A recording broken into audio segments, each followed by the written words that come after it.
네, 안녕하십니까. 저는 이투스 엔서 원자 김승기입니다. 우선은 오늘 설명의 일정에 대해 잠깐 설명드리면 1부는 제가 이투스 엔서 학원에 대한 설명을 드릴 거고요. 2부는 저희 센터장님이 올해 수능 바뀌었죠? 바뀐 수능하고 그리고 올해 입시안을 간략하게 설명하는 시간을 가질 거고요. 그리고 저희 엔서 시스템의 핵심인 나만의 시간표에 대한 설명을 드리는 시간 갖도록 하겠습니다. 우선 우리 학생들이 재수 종합반을 오는 이유는 관리를 받으면서 수험 생활을 하기 위해서입니다. 그러면 재수생들의 관리라는 게 어떤 게 있을까요? 재수생들 관리. 그 관리에는 우선은 시간 관리도 있을 거고요. 그 다음에 동선 관리, 학습 관리, 성적 관리, 그 다음에 공간 관리, 이런 것들이 있을 겁니다. 그럼 관리를 하기 위해서 학원에서 어떤 도구를 쓰냐면 우선은 첫 번째 반이라고 하는 걸 이용하고요. 두 번째는 시간표라는 걸 이용해서 학생들을 관리하고 있습니다. 그런데 그런 관리의 도구로 쓰는 반과 시간표가 오히려 관리를 못하게 만들고 있다면 그건 무엇은 아닐까요? 저희 이투스 엔서는 그 모순에서 출발해서 진화된 학원입니다. 그래서 우선 제가 이투스 엔서를 설명할 때 기존 종합반하고 비교해서 보시면 훨씬 쉽게 이해가 되실 수 있을 겁니다.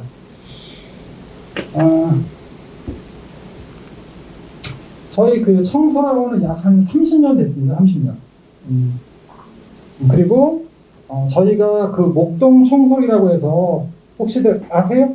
저희 목동 청소라고 저희가 목동 옆쪽에서 2015년도에 개원을 했고요. 한 5년 동안 목동에 있는 학생들한테 많은 사랑을 받았습니다. 그리고 실제 매년 한 700명 정도의 학생들을 졸업시켰고요. 그리고 저희가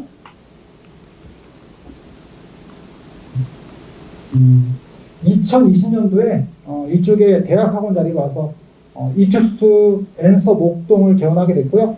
엔서학원은 처음에 2019년도에 강남에서 먼저 개원을 했고요.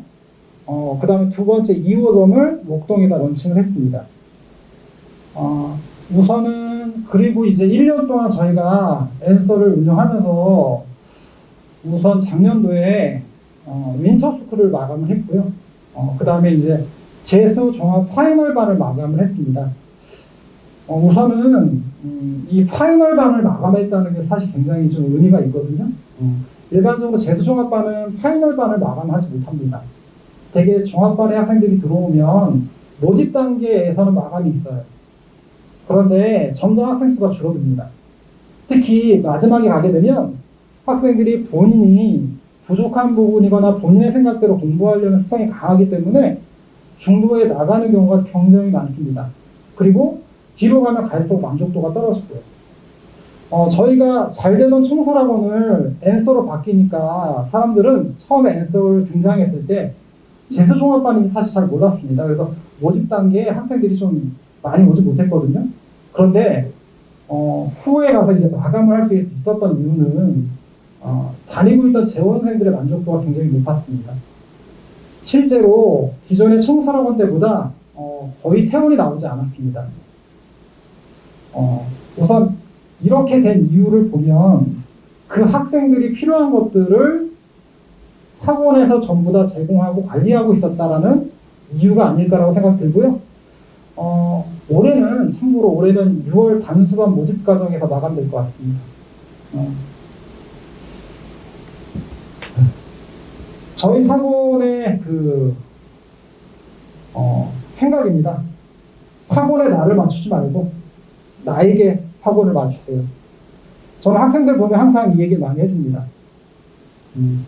네가 필요한 게 있으면 학원의 담임선생님이나 선생님들한테 요구하자. 그리고 담임선생님들도 학생에게 필요한 게 있다면 언제든지 학생에게 권하고 그걸 충분히 활용할 수 있도록 지도하자. 그래서 학원은 학생이 필요한 모든 것들을 담은 인플라가 돼야 된다. 플랫폼이 돼야 된다. 그리고 그 학생에게 맞춰서 그것들이 적용이 되어야 올바른 성과를 낼 수 있다. 그러니까 획일화된 교육 방식을 가지고는 절대 좋은 성과를 만들 수 없다. 이게 바로 저의 엔서의 정신입니다.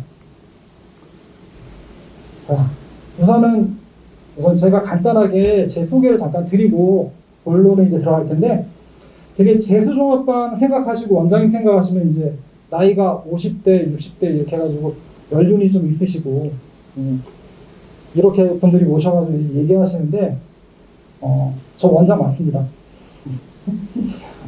저희 엔서도 기존의 재수종합반을 바꿔서 진화시킨 젊은 학원이고요. 저 역시 가장 젊은 원장입니다.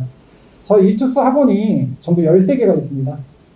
그 원장 중에 제가 제일 젊고, 제가 원장이 됐던 이유는 이 엔서를 기획하는 단계부터 참여해서 엔서를 만들었고, 그 성과에 대해서 학원에서 인정해서 제가 이 자리에 있지 않았을까라는 생각이 듭니다. 그리고 제가 원장하기 전에 원래 수학 강사를 한 20년 했습니다.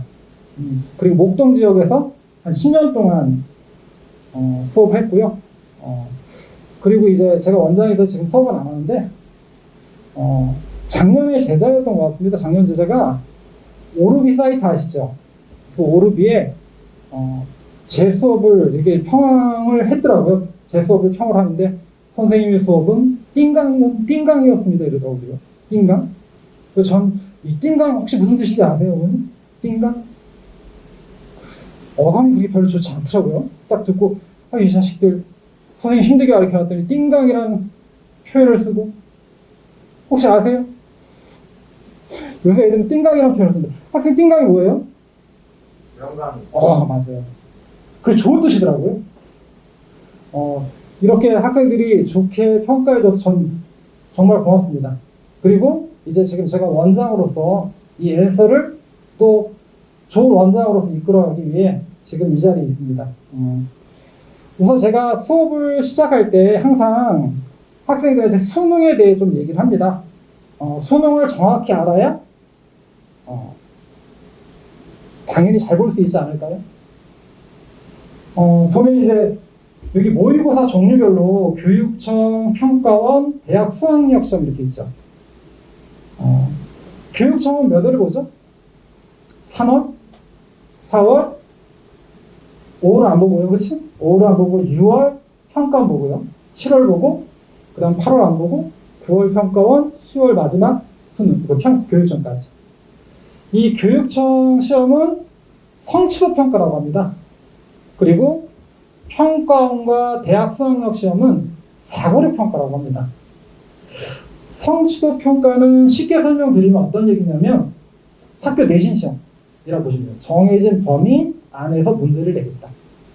그래서 얘는 학생의 좀 열심히 하는 모습들, 이런 것들을 측정하려고 하는 시험이다 라고 보시면 되고요. 이 사고력 시험이라고 하는 건 말 그대로 학생이 수학 문제든 영어 문제든 국어 문제든 해결 과정을 보겠다는 뜻이에요. 그럼 우선은 성취도 평가 같은 경우에는 문제가 어떤 문제가 나오냐? 전에 봤을 만한 문제들. 예를 들어 기출문제들 중에서 출제가 가능합니다.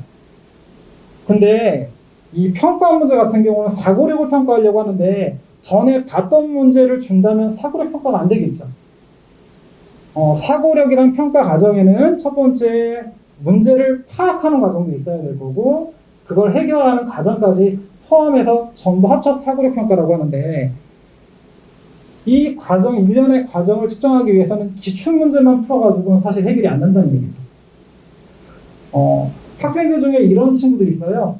교육청 점수는 높아요. 막 교육청 모의고사 점수 1, 2 이렇게 나오다가 수능 가가지고 막 3, 4 이렇게 떨어져요. 이유가 뭘까요? 그리고 또 반대로 교육청은 막 4등급, 5등급 이렇게 찍던 애가 수능 시험 보면 막 2등급 찍고 막 열심히 안 하는 것 같아요. 그런 애들도 실제 학교에 있습니다. 그건 바로 이렇게 시험이 달라서입니다. 시험이 달라서.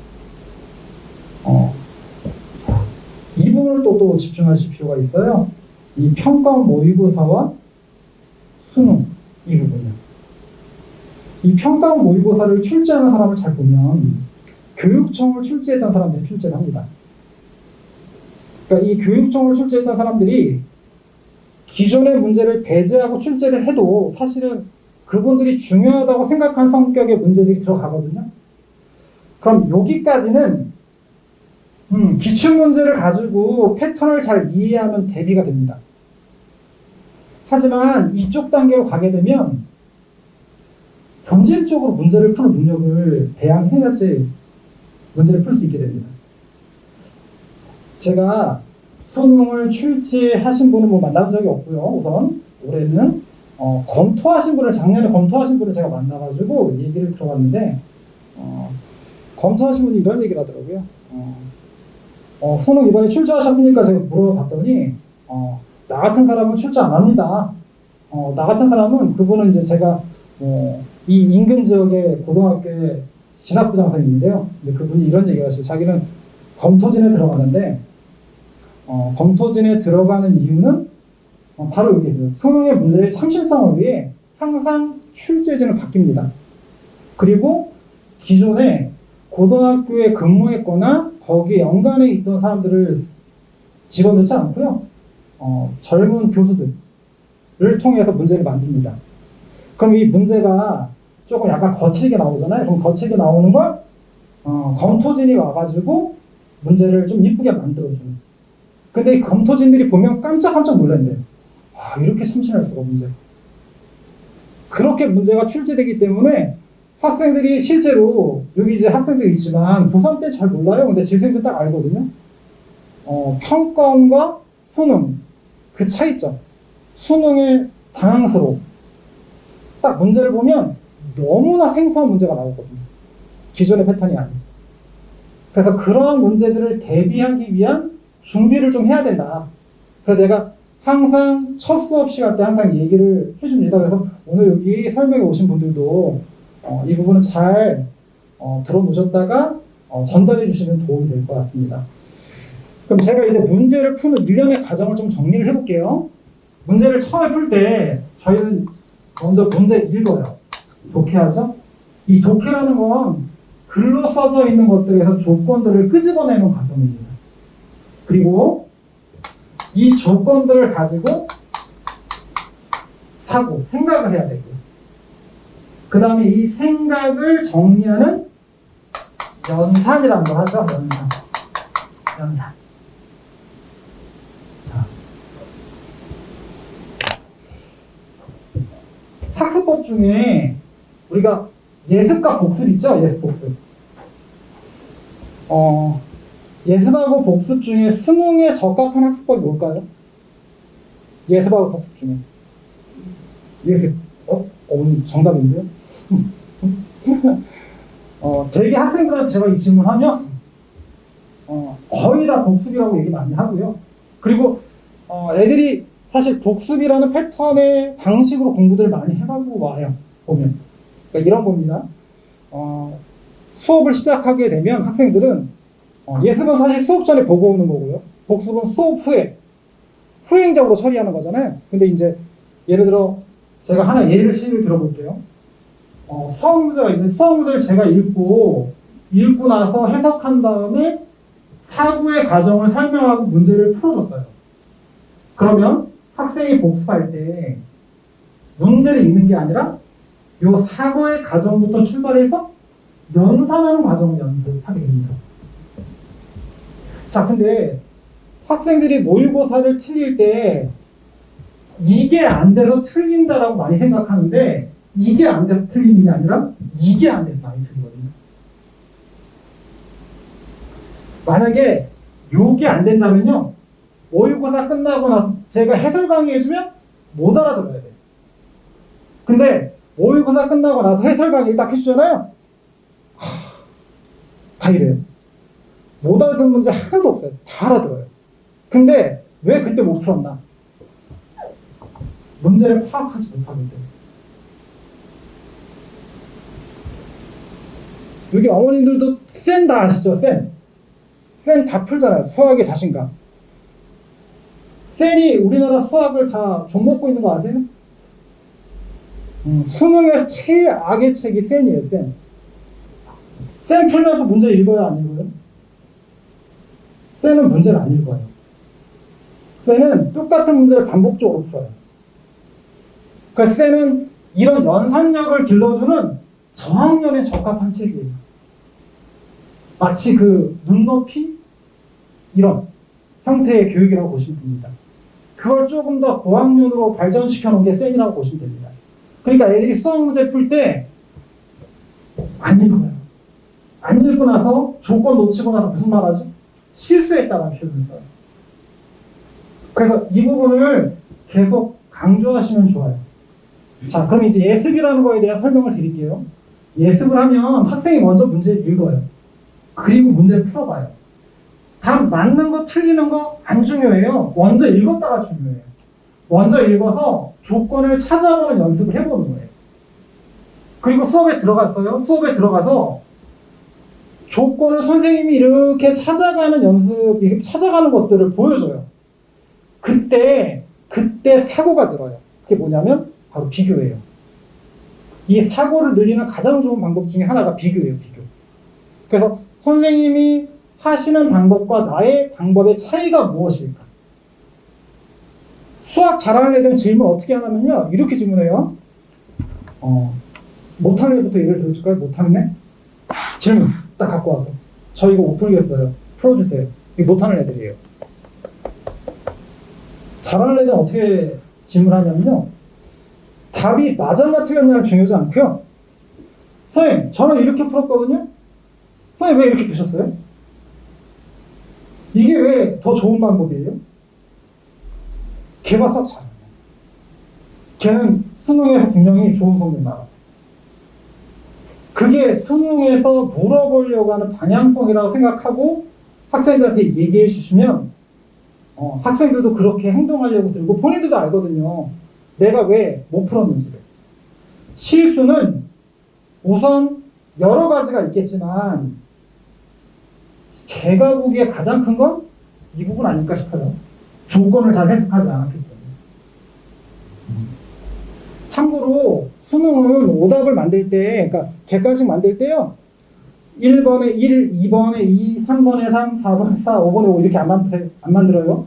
수능은 이렇게 이제 답을 쭉 가는 로드맵을 만든 다음 중간중간에 조건을 안 썼을 때 가는 답이 나와요. 이렇게 가고 그 답을 보기에 넣어요. 그래서 수능 시험을 본 친구들은 이런 애들이 있어요. 잘 본 것 같아. 와서 채점해 보면 다 틀려. 이걸 오답정리라고. 오답정리. 일반적인 모의고사는 안 해요. 그렇게 수고스럽게 안 하고 그냥 답 나오고 비슷한 답안을 만드는 거에 반해 수능은 그런 식의 과정이 들어가기 때문에 생각보다 되게 독해가 중요하다라고 보시면 됩니다. 그럼 이제 제가 저희 앤서가 만들어진 이유도 될 수 있는 거예요, 이게. 그러면 학습을 할 때, 많이가 아니라 잘하게 만들어야 되죠. 잘하게 만들려면 학습자의 의도가 되게 중요하다는 거예요. 얘가 공부할 수 있게 방향성을 제시하고 그 학습자의 의도가 들어갔을 때. 진짜 재밌는 건요, 그렇잖아요. 저학년 애들, 어린 애들은 진짜 재밌는 걸 자기가 참여하는 거라고 하잖아요. 제가 보기엔 학습에도 마찬가지입니다. 학습에 대해 계획 단계부터 학생이 개입해서 나는 이런 것들이 부족한 것 같습니다. 그래? 그럼 그걸 전문가한테 얘기하고 전문가가 들어서 그러면 이런 부분은 이렇게 보완하고 근데 내가 보기엔 네가 놓친 것 중에 이런 부분도 있는 것 같아? 이런 부분도 조금 보완했으면 좋겠다. 시기별로 이렇게 하면 어떻겠니? 라고 하는 그 고민을 했을 때 더 효과적이지 않을까 싶습니다.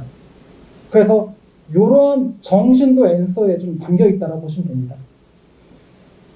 자, 제가 이제 앤서 시스템을 설명할 텐데 아까 앤서가 만들어진 게 기존 재수 종합반을 진화시키기 위해서 그리고 그때 썼던 반과 시간표의 불합리성을 해결하기 위해 만들어졌다라고 얘기 드렸죠. 그래서 같이 놓고 비교를 많이 할게요, 제가. 우선 공간입니다. 기존 그 재수 종합반 같은 경우는 강의실과 자습실이 같은 경우가 많습니다. 근데 요새는 재수종합반들도 조금 변신해가지고 자습실이라고 만들어 놓긴 해요. 근데 만들어 놨는데 굉장히 이제 작은 규모의 좀 불편한 형태의 자습실이 많아요. 저희 이주대 엔서는 수업은 여기 강의실에서, 그리고 자습은 요새 독서실 중에 프리미엄 독서실 있죠. 시설을 되게 잘 해놓고 독서실 안에 카페도 있고, 저희 엔서도 그렇습니다. 의자가 굉장히, 의자 하나가 한 20만 원짜리예요. 의자. 학생들 아니면 의자. 시디즈 아시죠? 시디즈. 저희 의자, 학생들 의자 시디즈예요. 제 것도 그거 아닌데 애들 의자 시디즈. 그리고 시설 자체가 수납 공간도 여유 있게 해가지고 학생들이 전용석이거든요. 거기서 그냥 자기가 편하게 공부할 수 있게 그런 환경을 만들어 놓고 있습니다. 시간표입니다. 예를 들어 전통적인 재수종합반 같은 경우는 반을 구성할 때 이렇게 구성을 합니다. 8에서 10까지. 얘는 뭐 명문대 반, 뭐 얼마에서 얼마까지, 서울대 반, 뭐 이렇게 묶어놓습니다. 근데 잘 보시면 얘는 수학이 4등급이고 얘는 국어가 4등급입니다. 얘들 한 번에 수업하면 도움 될까요? 제가 보기엔 A나 B는요 반드시 한 9월 이전에 그만둡니다. 자기 약점도 보완 안 되고 내 강점이라는 과목은 내가 왜 수업을 들어야 되지? 라는 생각들을 하게 됩니다. 자, 저희 같은 경우는 우선은 성적을 분석하고 학생의 강점, 약점을 파악해서 우선 불필요한 수업을 제외시킵니다. 그래서 지금 시기에 필요한 수업들 위주로 구성해서 계획적으로 갑니다. 그래서 예를 들어, 자, 성적은 나중에 이렇게 올라가 아니라 단기적으로 우선 올릴 수 있는 것부터 올리고요. 그 다음 후차적으로 올릴 것들을 올려야 학생도 공부할 맛이 나죠. 성적은 나중에 오른다라고만 보고 가기에는 너무 막연하죠. 먼저 올릴 수 있는 것들 올리면서 체험하면서 성적을 만들어 가야 된다고 생각합니다. 저희 시간표가 이게 나만의 시간표고 이거에 대한 시뮬레이션을 이따 2부에서 한번 진행해 보이겠습니다. 기존의 재수종합반 같은 경우는 학기를 1학기, 2학기로 운영을 해요. 학교처럼 똑같이. 그래서 1년에 2회 완성하게 되고요. 단수반으로 들어가면 딱 한 번 봅니다. 한 번. 그래서 기존의 시스템에서는 어떤 느낌을 받냐면 이제 막 교 한 번만 더 공부해서 성적 오를 것 같은데 그때 시험 보러 갑니다. 그래서 시험 보러 가면서 학생들이 아쉬워요 선생님. 좀만 시간이 더 있었으면 좋았을 것 같은데요. 이런 얘기를 합니다. 그러니까 반수의 핵심은 시간입니다. 시간 정말 아끼셔야 돼요. 자, 저희는 이렇게 4번 완성합니다. 시즌 1, 시즌 2, 3, 4 하고요. 수업을 4번 들리고요. 기본적인 골격은 기본, 심화, 실전, 파이널입니다. 반수반 같은 경우는 시즌 3에서부터 시작합니다. 그런데 시즌 3에 들어온다고 무조건 다 실전이냐? 저희는 아닙니다. 저희는 실전을 들어야 할 과목이 있고 심화를 들어야 될 과목이 있을 거고 그리고 당연히 기본을 들어야 될 과목도 있을 겁니다. 그렇게 해서 무조건 시즌 3라고 해서 그 학생이 학원의 스케줄에 맞출 필요 없습니다. 그 학생의 스케줄에 맞춰가지고 수업이 진행된다고 보시면 됩니다.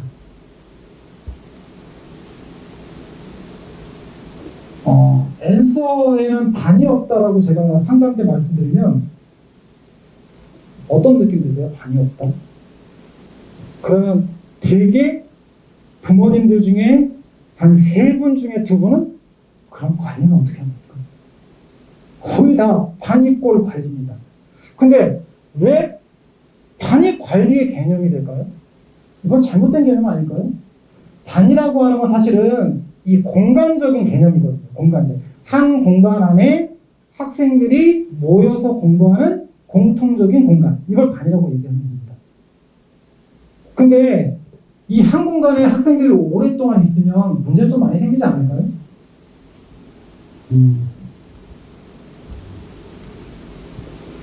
자, 아까 얘기 다시 반복될 수도 있는데 이렇게 같은 성적대가 아닌 평균이 비슷한 성적대의 학생들이 다 차이가 납니다.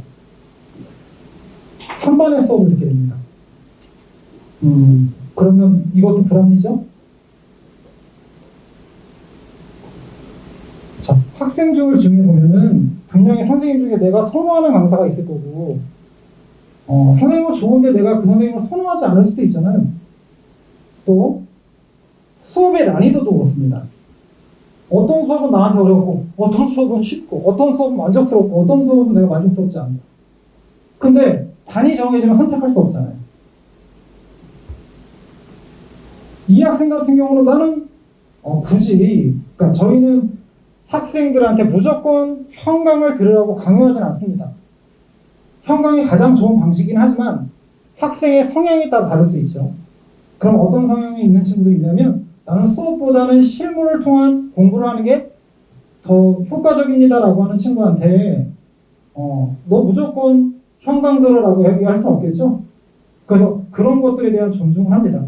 근데 그거에 대한 확인을 저희가 합니다.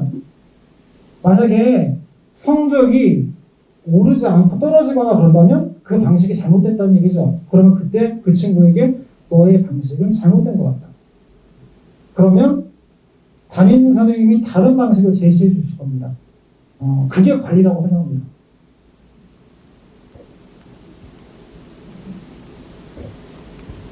학생들이 이제 대개 5월달 정도 되면 어떻게 바뀌냐? 이게 이제 기존 재수 종합반이고 여기가 이제 N사라고 보시면 되는데 한 예를 들어 드리겠습니다.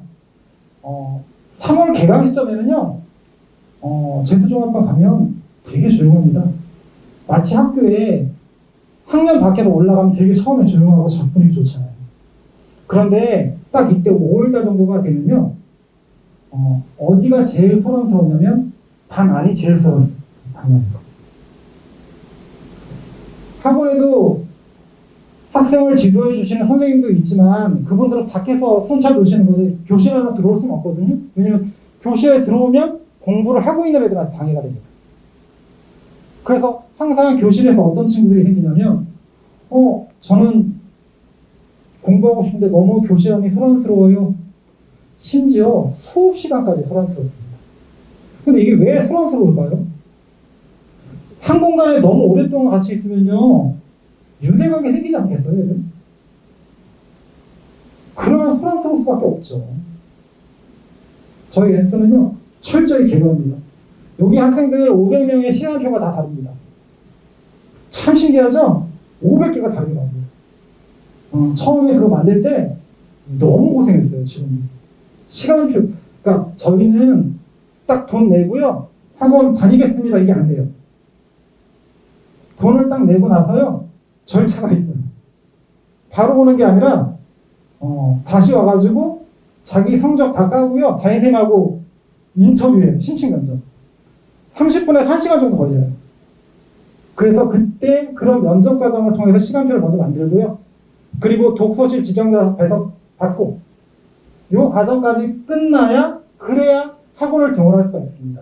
이 과정 안 하면 수업을 못 들어갑니다. 시간표가 없기 때문에. 그래서 N사 같은 경우는 내일 모레 이제 신입생이 들어가도요, 애들이 새로 왔는지, 얘가 새로 왔는지, 아니면 전에 있었는지 전혀 관심이 없어요. 참 신기하더라고요. 저도 이러한 효과가 나타날 줄 몰랐어요, 사실 이거 만들 때는. 근데 이런 면이 있더라고요. 학생들은 전혀 관심이 없어요. 오로지 나만 신경 써요. 그래서 이런 부분이 개별화의 장점이 되지 않을까. 그리고 오히려 그러므로 공부에만 되게 집중하게 돼요. 제일 힘든 게 뭐냐면요, 선생님들이 많이 힘들어요. 예를 들어 선생님들도 반에 수업 들어가잖아요. 그럼 이제 학생들 이름을 하나씩 알아갈 거 아니에요. 그럼 학생들 이름 하나씩 알아가면 학기 초기에는 되게 이제 빡세게 수업하시다가 좀 이제 5월, 6월 이제 학생들 이름도 좀 알게 되면 그래서 좀 선생님들 이제 이름도 부르고 애들하고 좀 농담도 하시고 뭐 이런 부분들이 생기는데, 저희 N서는 선생님들이 못 그런대요. 애들이 계속 자리도 바뀌고 학생도 막 바꿔 들어오니까. 그러니까 오로지 그냥 수업을 잘하지 않으면 애들이 수업을 안 들어요. 그러니까 되게 수업에 준비를 많이 해야 되고 더 잘하려고 노력할 수밖에 없다고 얘기하시더라고요. 그리고 저희 아까 시즌 4개죠. 그 시즌 4개마다 시간표를 계속 바꿔요. 그럼 얘들이 시즌 1 때 수업을 들었는데 이 선생님한테 배울 게 없다. 그럼 애들 수업 안 듣죠.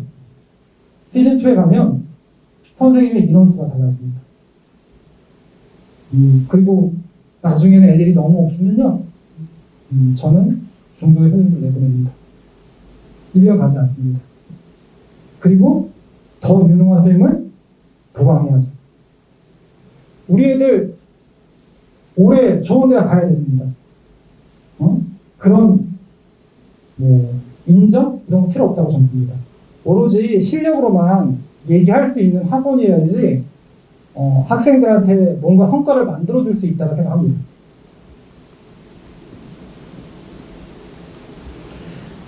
이런 말 좀 들어보셨어요? 저 다닐 때 항상 이런 얘기 많이 했는데, 야, 우리가 다 좋은 대학 가자. 제가 한 번은 우리 반 전부 다 권동수 이상 가자. 뭐 이렇게 얘기했어요. 한번 딱 들어봤어요. 근데 그때 우리 반 나와서 성적을 보니까 아직 인서울 갈 수 있는 데가 하나도 없더라고요. 그리고 나서 얼마나 후회했는지, 야, 이거 내가 하길 수 있겠어? 이거 내가 미친놈이구나, 일을 저질렀구나, 이런 말을 했는데, 사실 말이 안 되죠? 어떻게 우리 반이 다 좋은 데 가요? 우리 반에 있는 그 구성원도 나의 경쟁자인데, 내가 쟤를 이겨야 더 좋은 대학 가는데, 입시는 개별합니다. 그리고 모두가 아니고 내가 좋은 대학을 가야죠. 내가. 그리고 결국 내가 성공해야 되는 거예요. 자, 학습 커리큘럼을 반에 맞춰 짜지 않습니다. 여기는 학생들에 맞춰서 진행합니다. 자, 모두가 똑같은 개념 정리 필요하지 않습니다. 그렇죠? 그리고 모두 다 똑같이 부족하지 않고요. 모두 다 똑같은 가정이 있지 않기 때문에. 만약 반이라면 이게 전부 다 획일화되게 진행되겠죠? 근데 저희는 반이 아니니까 이게 가능해지고요. 이 모두가 똑같은 과정에 있지 않기 때문에라는 얘기는 뭘 얘기하는 거냐면, 아까 제가 간단히 설명을 드렸죠? 반수생 중에 바로 실전으로 들어갈 수 있는 친구도 있는가 하면 저는 기본 과정에도 필요한 과목들이 있을 수 있죠? 그러면 기본 과정을 해줄 수 있어야죠. 그 얘기를 여기에 지금 담아놓은 겁니다. 모두가 똑같은 과정에 있지 않기 때문에.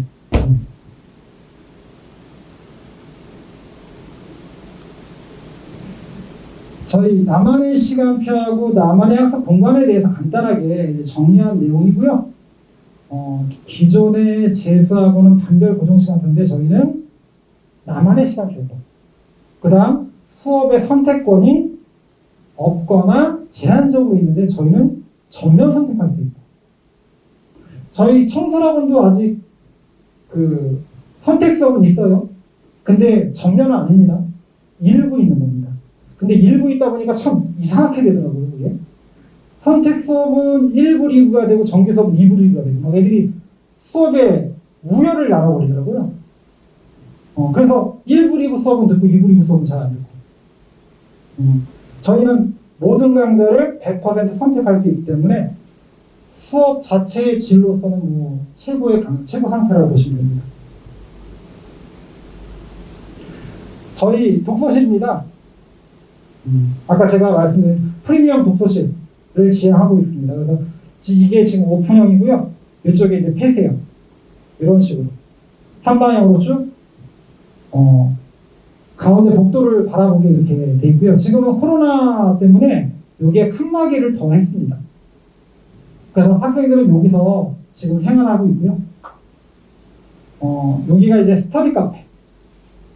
그래서 우선 학생들이 자기 자리에 공부하다가 집중이 덜 되거나 그럴 때 여기 스터디 카페를 이용해서, 그리고 여기는 스터디 바, 졸리거나 할 때 서서 공부할 수 있는, 그리고 냉장고, 그 다음에 제빙기, 복사기, 뭐 이런 것들, 공기청정기 이런 거 설치되어 있습니다. 그리고 각 책상에는 전원이 다 공급됩니다. 그래서 학생들이 자기의 그 스마트 기기들을 충전해서 인강 같은 것들을 볼 수 있습니다. 그리고 와이파이가 전부 다 설치되어 있어서 인강이나 이런 것들을 보는데 어려움이 없습니다. 자, 저희 나만의 시간표라고 하는 부분은 아까 제가 간단히 설명드렸죠? 입학하고 나서 먼저 심층 상담을 통해 시간표를 설계하고 이때 이제 학습에 대한 어떤 계획을 짜야겠죠? 이번 시간표는 이렇게, 다음 시간표는 이렇게, 뭐 이런 식의 그러한 로드맵을 구성하는 관계를 하고요. 그다음 수업을 개시하고요. 대학교 그 강의 계획안을 짜고 나서 일주 정도를 수강 변경 기간 갖잖아요. 저희도 마찬가지입니다. 그러니까 학생들이 실제로 강의 계획서를 보고 수업을 들어갔는데 내가 생각하는 강의와 다를 수가 있어요. 그래서 수업 일주를 들어보고 정정할 수 있는 정정 기간까지 하고 있습니다. 그래서 저희 나만의 시간은 굉장히 합리적인 시스템이라고 보시면 됩니다. 저희 이투스 앤서의 강사들은 탁월하다. 저희 강사들 구성을 보면 우선 이투스 온라인 강사, 그 다음 강남 하이퍼, 청소래, 우수, 최우수 강사진, 그 다음 강남 대치동 강사들이 지금 출강하고 있습니다. 그리고 저희가 시즌 1, 2까지는 이투스 교재로 가지고 수업을 하고요. 시즌 3부터는 3, 4는 강사 개별 콘텐츠를 가지고 합니다. 그래서 지금부터는 좀 더 스펙타클하게 좀 진행된다고 보시면 됩니다.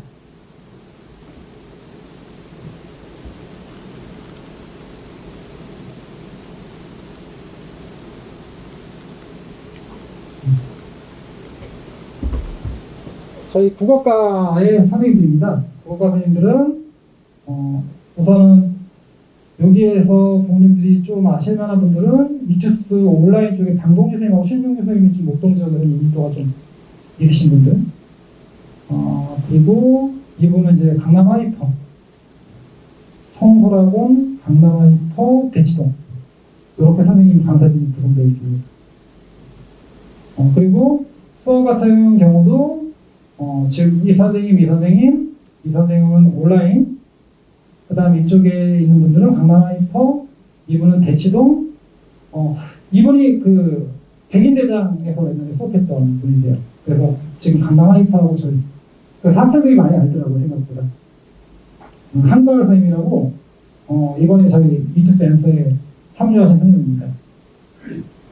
영어과도 지금 그런 식으로 구성되어 있고요.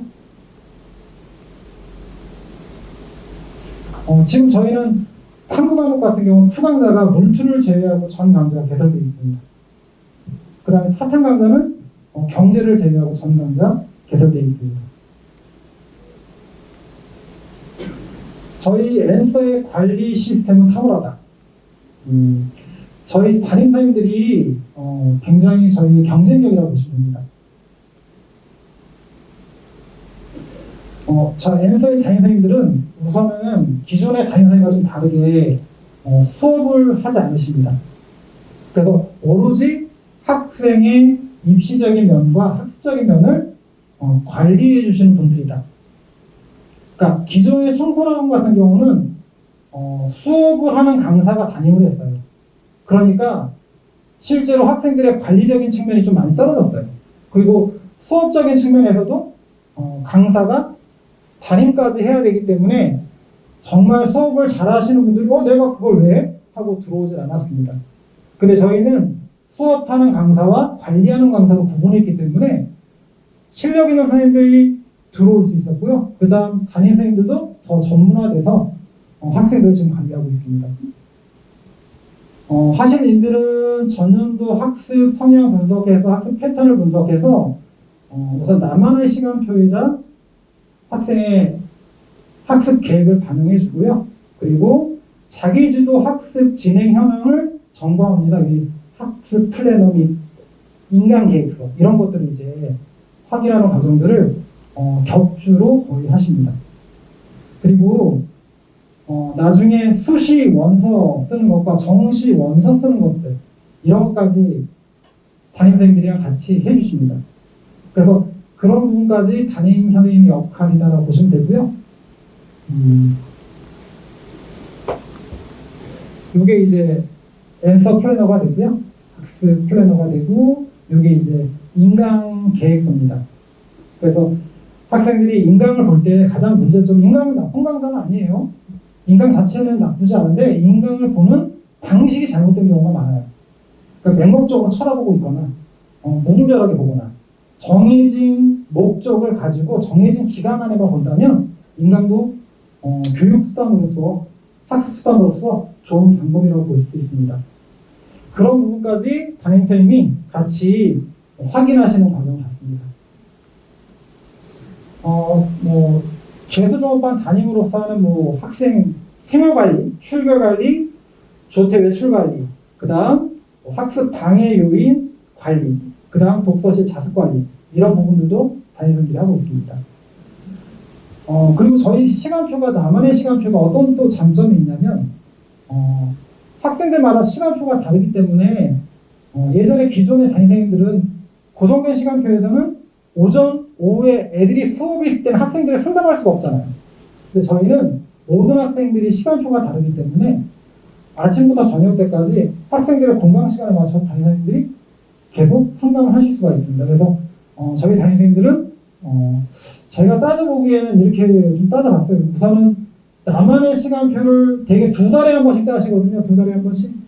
그럼 시간표 한 번 짤 때 2번 상담합니다. 한 번은 시간표 짤 때, 그리고 한 번은 시간표 정정 기간에 한번 상담을 하시고요. 그 다음에 저희가 매달 이투수 모의고사를 통해서 학생들의 성적 상담을 또 매달 진행하시고요. 그 다음에 학습 상담이라고 해서 아까 플래너하고 인간계획서 상담을 또 2주에 한 번씩 하셔요. 그러면 이거 따져본다면 사실은 거의 1주 또는 2주에 한 번씩 학생들을 보고 계시지 않나. 그래서 담임 선생님 존이 어디 있냐면 독서실 정 가운데 있습니다. 그래서 학생들이 독서실에서 쉽게 담임 선생님한테 갈 수 있도록, 그리고 아까 서두에서 말씀드린 것처럼 학생들이 필요한 것들을 항상 담임 선생님한테 말할 수 있도록 거기에 같이 존재하고 있습니다. 그 다음에 저희가 이제 학원 자체적으로 이제 관리하는 시스템들 중에 진단 키트라는 게 있습니다. 진단 키트. 이 진단 키트는 뭐냐면 우선 2가지가 있는데, 하나가 LMTI라고 해서 학습 성향 분석이라고 하는 게 있습니다. 그래서 학생들이 처음에 딱 학원에 등록하고 들어오고 나서 시간표 작성할 때 같이 하거든요.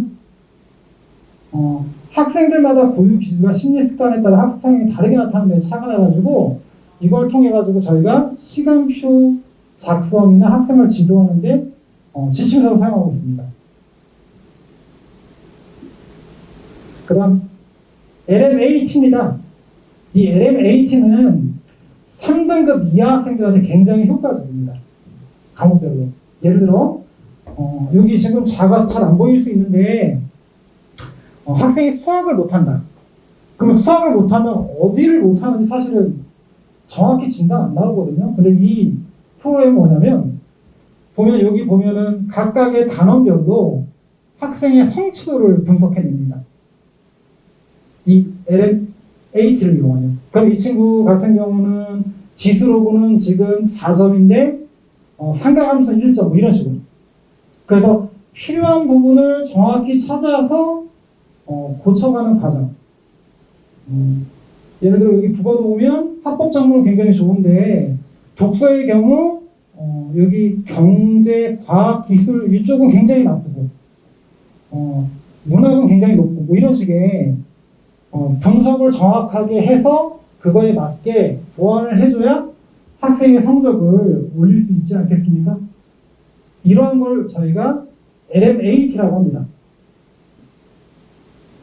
자, 그리고 1, 2등급 최상위권 학생들한테 좋은 프로그램입니다. 이게 오답원 분석 시스템. 우선은 오답원 시스템에서 우선 자기의 오답 유형에 대한 분석이 들어가고요. 그리고 그 분석에 따른 솔루션을 제시합니다. 그리고 유사 문항을 통해서 학생이 그런 오답이 나오는 과정, 일련의 과정을 안 할 수 있도록 숙달을 시킵니다. 이 시스템을 저희가 오답원 시스템이라고 합니다. 저희 앤서 시간표를 잘 보면 이 시간표를 잘 보면 저희 거의 수능 시간표하고 비슷합니다. 저희는 수업을 50분씩 하지 않고요. 100분씩 합니다. 100분, 1교시 100분, 2교시 100분, 4일 쉬는 시간 20분, 점심 100분, 100분.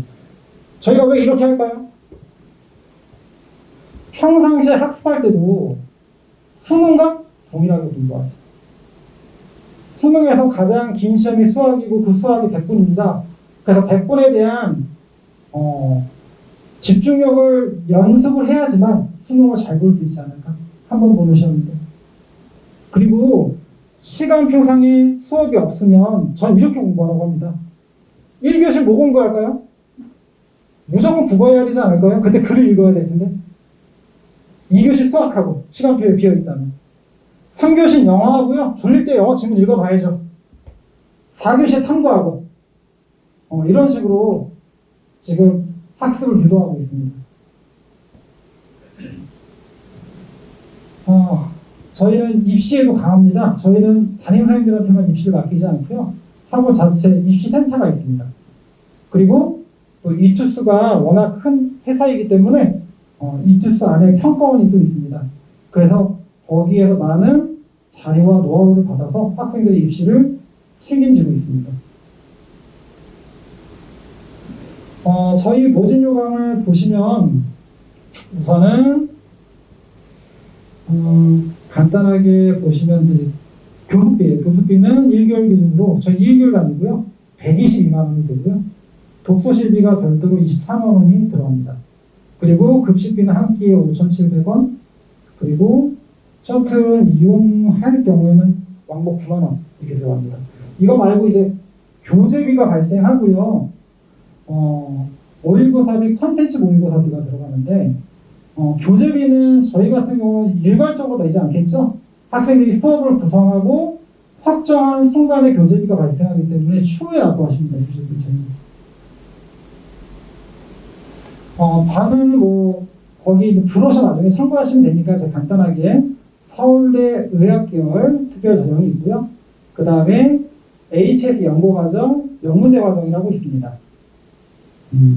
사실은 얘는 저희가 진학지도상 담임 선생님을 배정하는 과정이라고 보시면 되고 반은 아닙니다. 저희는 예를 들어 어떤 학생이 요 영문 과정에 있지만 수학을 너무 잘해요. 그럼 그 친구는 의학 과정에 있는 수업을 들어오는데 지장이 없잖아요. 그럼 그 수업 들을 수 있습니다.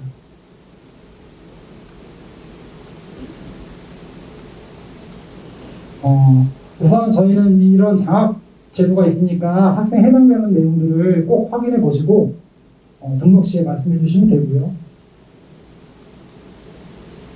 지금 저희 100% 정확이 너무 많아요. 그래서 제가 본사에 가서 소명을 좀 했어요. 잘하는 애들이 너무 많이 왔습니다.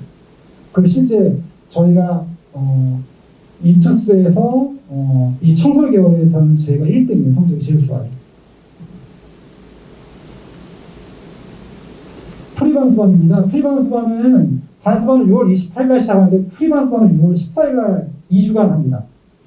그래서 우선은 반수반 전에 미리 2주간 준비를 한다라고 보시면 되고요. 프리반수반의 경우에는 우선은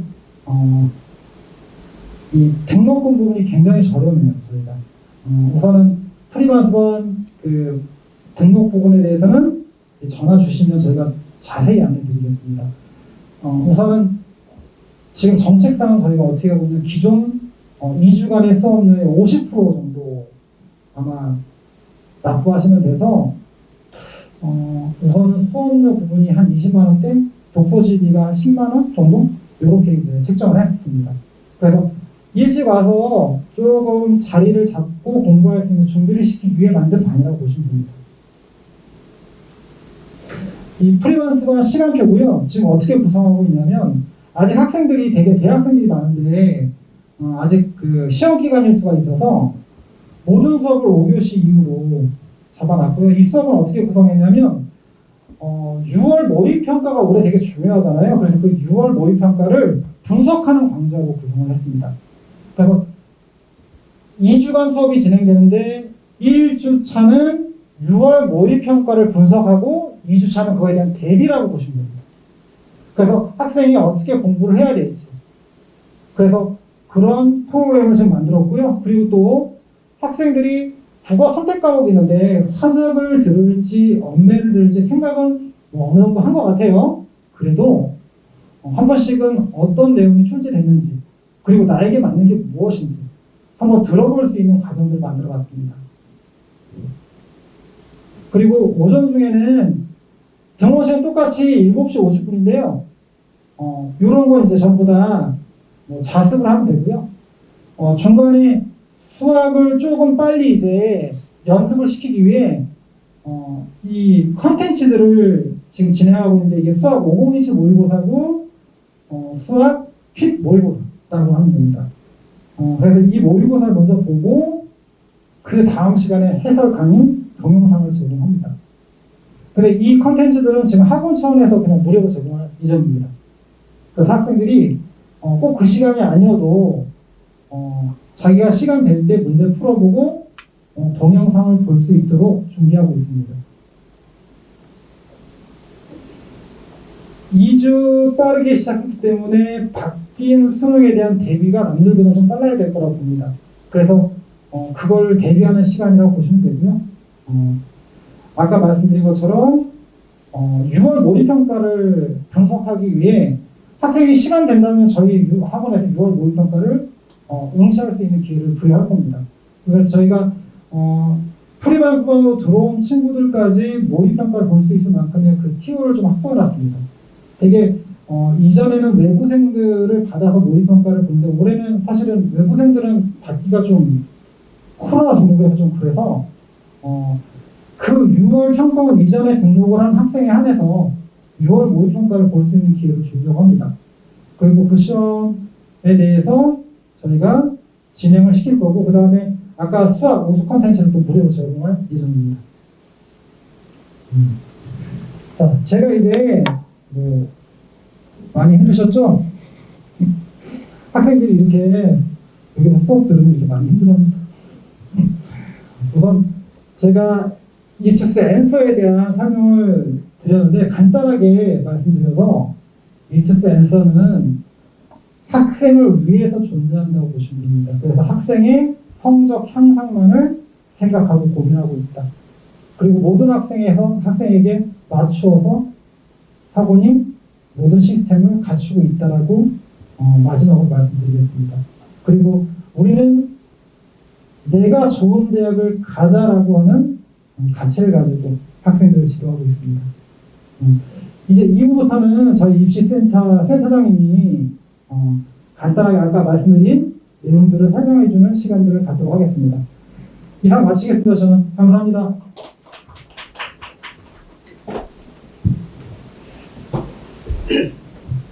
네, 인사드리겠습니다. 저는 목동 입시센터장을 맡고 있는 송상윤이라고 합니다.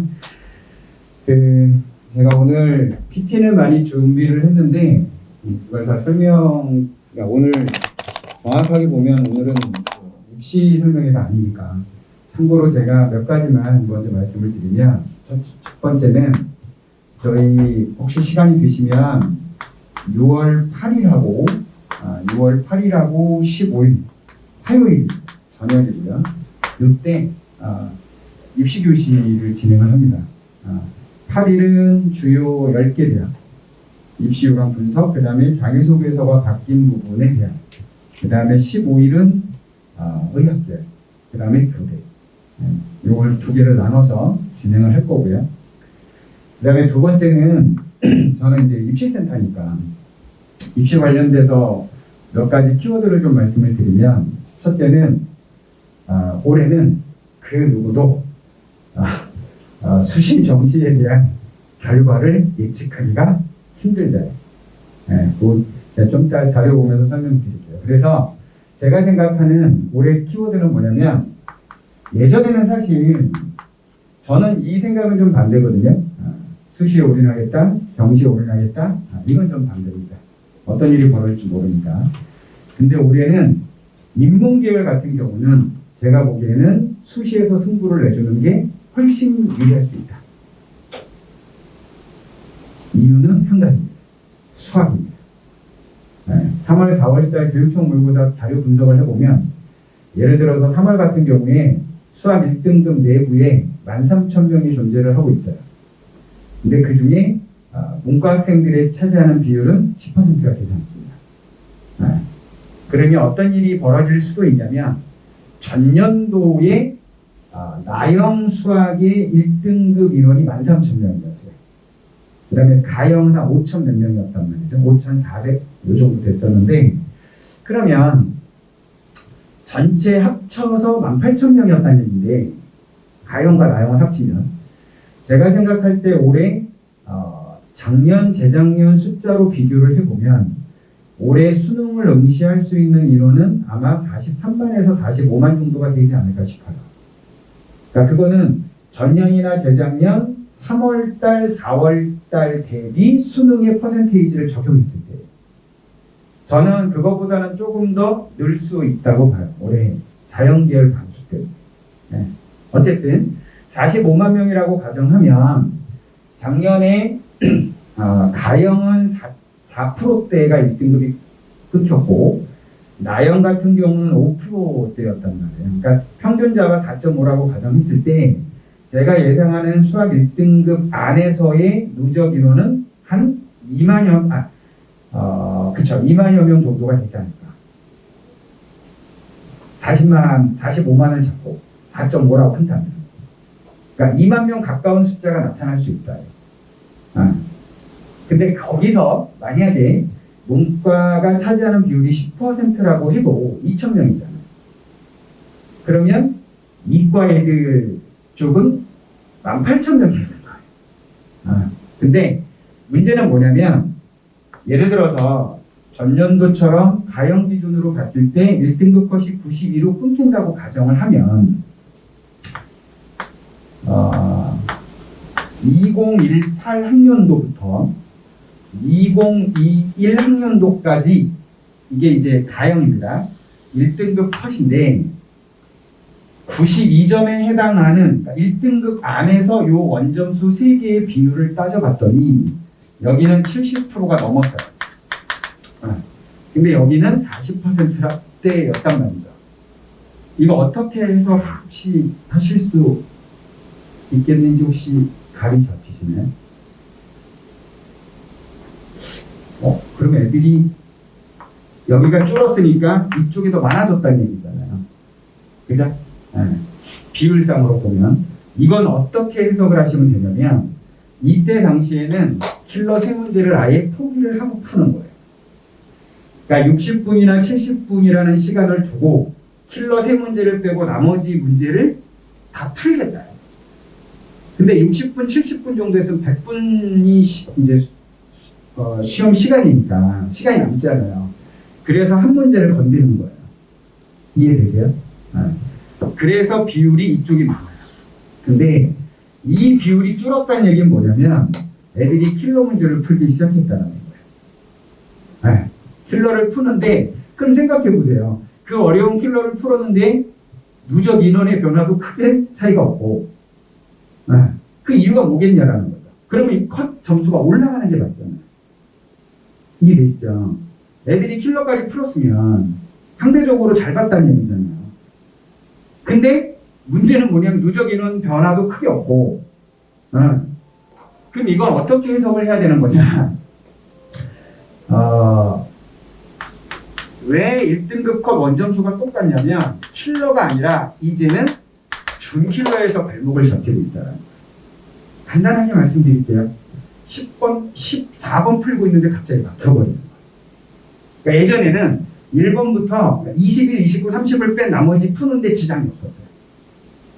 그리고 문제 은행식이어서 아까 앞에서 저 사고력 있잖아요. 그 부분이 사실은 좀 많이 익숙한 그런 문제들이었단 말이에요. 근데 개정교육과정을 통해서 개정교육과정 머릿말 위에서 한 2번째인가 3번째 줄 보면 이 개정교육과정의 목표는 취지는 창의 융합형 인재 양성이에요. 거기에 맞춘 문제들을 출제를 하기 시작했다는 거예요. 근데 국어는 이미 한 5, 6년 전부터 시작이 됐고 갑자기 화작문을 같이 합쳐서 문제를 낸다든지 4번, 7번. 그 다음에 문법인데 막 지문처럼 막 만들고 분명히 제재 자체는 예술 지문인데 거기에 문제를 풀기 위해서 기술이라고 하는 이 항목이 결합이 된다든지. 자, 근데 올해 3, 4월 모의고사를 보거나 예비평가를 보면 그런 비슷한 취지의 새로운 버전이 하나 나온 게 고전시간입니다. 예전에는 고전시간은 작품만 나왔었거든요. 근데 이게 그냥 짧은 논문처럼 그냥 설명문처럼 쭉 나오고 있다. 그러니까 이거는 예전에 안 나온 적은 없었어요. 그러니까 예전에 한두 번 정도 나온 적은 있었어요. 근데 꽤 오래전에. 그러니까 최근 기출에는 보이지 않아요. 제가 드리고 싶은 말씀은 뭐냐면, 자, 그러면 올해 같은 경우 내가 만약에 1등급을 받았는데 만약에 92에서 받았다고 가정을 해보시자고요. 그러면 여기에 분포되어 있는 누적 인원이 얼마 정도인지에 따라서 내 92점이 임팩트가 있겠다 없겠다가 가늠이 될 수 있어요. 그러니까 제 예상은 만약에 2만 명이 있다고 가정하면 요 라인에 10,000명 정도가 분포하지 않을까 싶어요. 단순하게 생각하시면 아까 제가 1등급 컷 전체 비율이 4.5라고 적었잖아요. 근데 얘가 지금 40%였으니까 작년에 그러면 2만 명이라고 가정하면 여기에 8,000명 정도가 있는 거잖아요. 이해되시죠? 네. 그러면 이렇게 생각을 해보자고요. 여기에 만약에 동점자가 많아졌다. 그러면 내가 목표로 하는 대학을 가기 위해서는 수학에서 변별력이 안 생기는 거잖아요. 동점자가 많으니까. 그러면 결국 문과 학생들 같은 경우는 탐구보다는 국어 반영률이 높으니까 정시에서. 그럼 국어를 잘 봐야 된다는 얘기잖아요. 그다음에 만약에 자연계열 같은 경우 내 목표 대학이 국어보다 탐구가 높다면 그러면 탐구를 잘 봐야 되는 거잖아요. 그러니까 이 조건에서 만약에 반영률이 높은 과목을 못 봐버리면 그럼 학교를 낮출 수밖에 없다는 거예요. 수학 1등급을 받았음에도 불구하고. 그래서 이런 부분들 때문에 인문계열은 아무래도 수식 쪽에서 승부를 내는 게 좀 더 유리하지 않겠냐. 극단적으로 작년 문과 만약에 90이다. 그럼 이게 올해 와서는 1등급이 안 될 수도 있다는 거죠. 누적 인원도 많고 등급이 떨어질 수 있다는 거죠. 그래서 수시 최저 맞추기가 쉽지 않은 거예요. 제 예상은. 인문계열은 뭐 안 계시면 설명 안 하고 계시네. 그래서 제가 어저께도 아까 앞에서 소개받으셨던 저희 입시 전략실 담임 선생님들 계시잖아요. 지금 담임 선생님들이 계시는 입시 전략실 안에도 팀이 꾸려졌어요. 학습 지도팀, 그 다음에 입시팀. 어저께 회의하는데 와달라고 해서 이제 가서 회의를 했거든요. 그래서 어저께는 이제 대략적인 일정의 스텝을 잡았어요. 6월 모평 끝나면 가채점 상담을 할 때 학습에 포인트를 두고 상담을 해라. 그 다음에 성적표가 나오고 7월부터는 8월 말까지 수시와 관련된 상담을 집중화시킨다. 근데 만약에 7월달이 스텝 1이고 8월달이 스텝 2라면 단계별로 상담의 어떤 내용, 프로세스를 좀 달리하자. 그러니까 여기서는 큰 윤곽을 잡는 거고 8월 말까지는 내가 실제로 수시를 지원할 수 있는 학교들의 윤곽을 어느 정도 확정을 한다. 그리고 9월 모평 보고 그리고 가채점 10일부터니까 올해는 열흘 정도 시간이 있더라고요. 상담할 수 있는 기간이. 그러니까 그 사이에 내가 윤곽을 잡았던 학교를 이제 현실화시키자. 이렇게 이제 스텝이 진행이 될 거예요. 그래서 문과는 최저를 맞출 수만 있다면 제가 보기엔 올해 학교장 추천 인원도 늘었고 지역균형 인원도 새로 생겼고 물론 논술은 숫자가 좀 줄긴 했지만 주요대는 어쨌든 아직 남아있어요.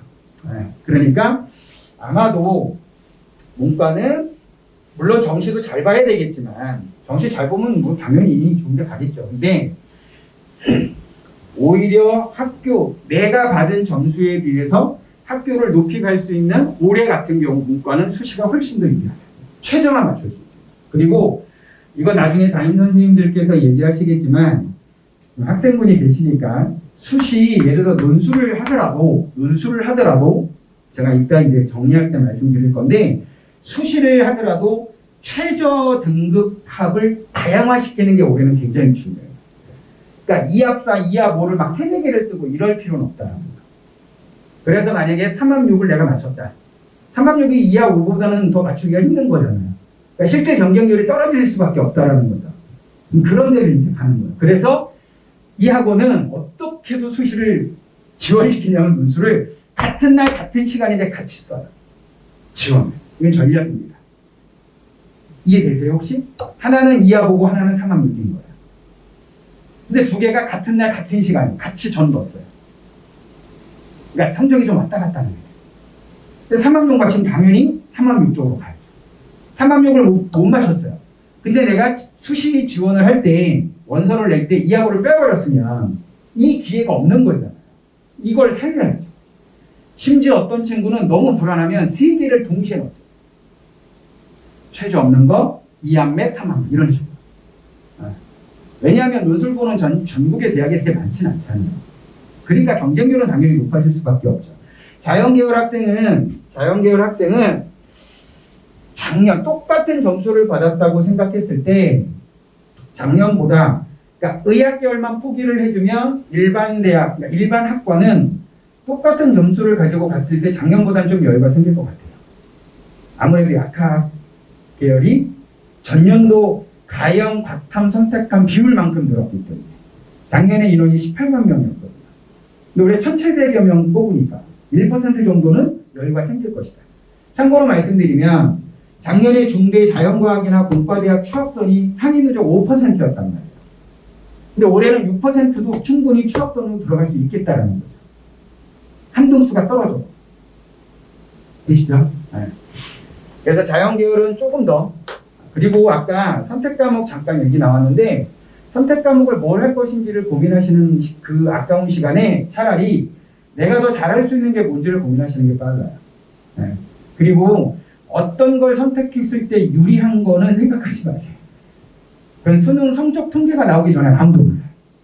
교육청하고 제가 좀 이따 보여주겠지만 교육청하고 실제 수능하고 데이터 차이가 어마무시하게 달라요. 네. 올해 3, 4월은 제가 보기에는 정상적인 수치가 아니에요. 네. 자 보세요. 일단 3월 모의고사는 34만 5천 명이 받고 4월달은 31만 4천 명이 봤어요. 이거는 이전에도 4월달 숫자가 좀 줄었어요. 네, 줄었고 여기 보시면 공교롭게 3월달에 국어 화작문과 언어와 매체 선택 비율이 4월 똑같았어요. 소수점 두 번째짜리까지 똑같았어요. 근데 아직은 큰 움직임은 보이지 않는다. 그럼 저는 여기 재원생들한테 6월까지 이제 나오면 6월 자료까지 이렇게 세 개를 묶어서 보여줄 거예요. 저번에 4월 말에 한번 보여줬어요. 3월달 가지고. 그 다음에 수학을 보시면 아주 미묘한 차이가 있어요. 확통은 좀 줄었죠. 확통은 좀 줄었는데 미적은 조금 늘었고 기하도 조금 늘었잖아요. 이게 만약에 동일 집단이었다면 어떻게 해석하시면 되는 거냐면 자연계열 학생이 확통 선택한 애들이 미적과 기하 쪽으로 움직였다 라고 보시면 돼요. 근데 이게 집단성이 똑같지 않기 때문에 얘네들 일단 인원이 달랐잖아요. 아까.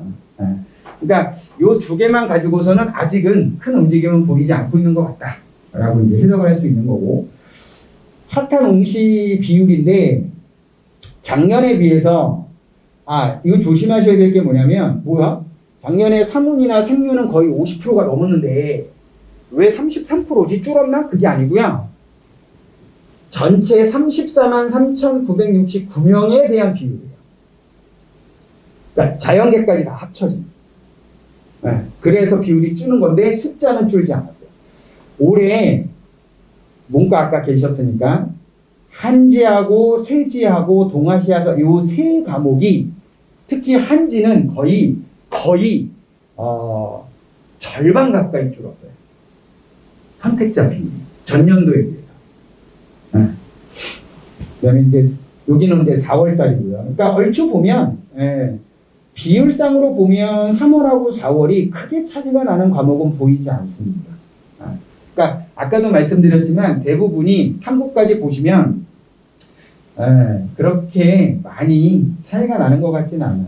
15%, 14, 18.73, 16, 29, 26, 24, 24 이렇게 돼 있어요. 그러니까 전반적으로 여기는 그 3월 교육청은 서울시 교육청에서 자료를 2를 안 줬어요. 공지를 안 됐기 때문에 이렇게 조금씩 비어 있는 게 이쪽으로 갔다고 생각하시면 돼요. 자, 그 다음에 혹시 또 뭐 남의 얘기라고 그냥 우리하고는 상관없는데 이러지 마시고, 제가 어저께 담임 선생님한테도 의치서 담임하고 계시는 분한테도 뭐라고 말씀드렸냐면, 내가 보기에는 어차피 과탐 2를 선택했다는 얘기는 서울대 목표인 애들이잖아요. 그래서 전년도 환산 점수, 대학별 환산 점수, 그 환산 점수를 지금 담임 선생님이 일일이 애들 걸 다 정리를 하셨어요.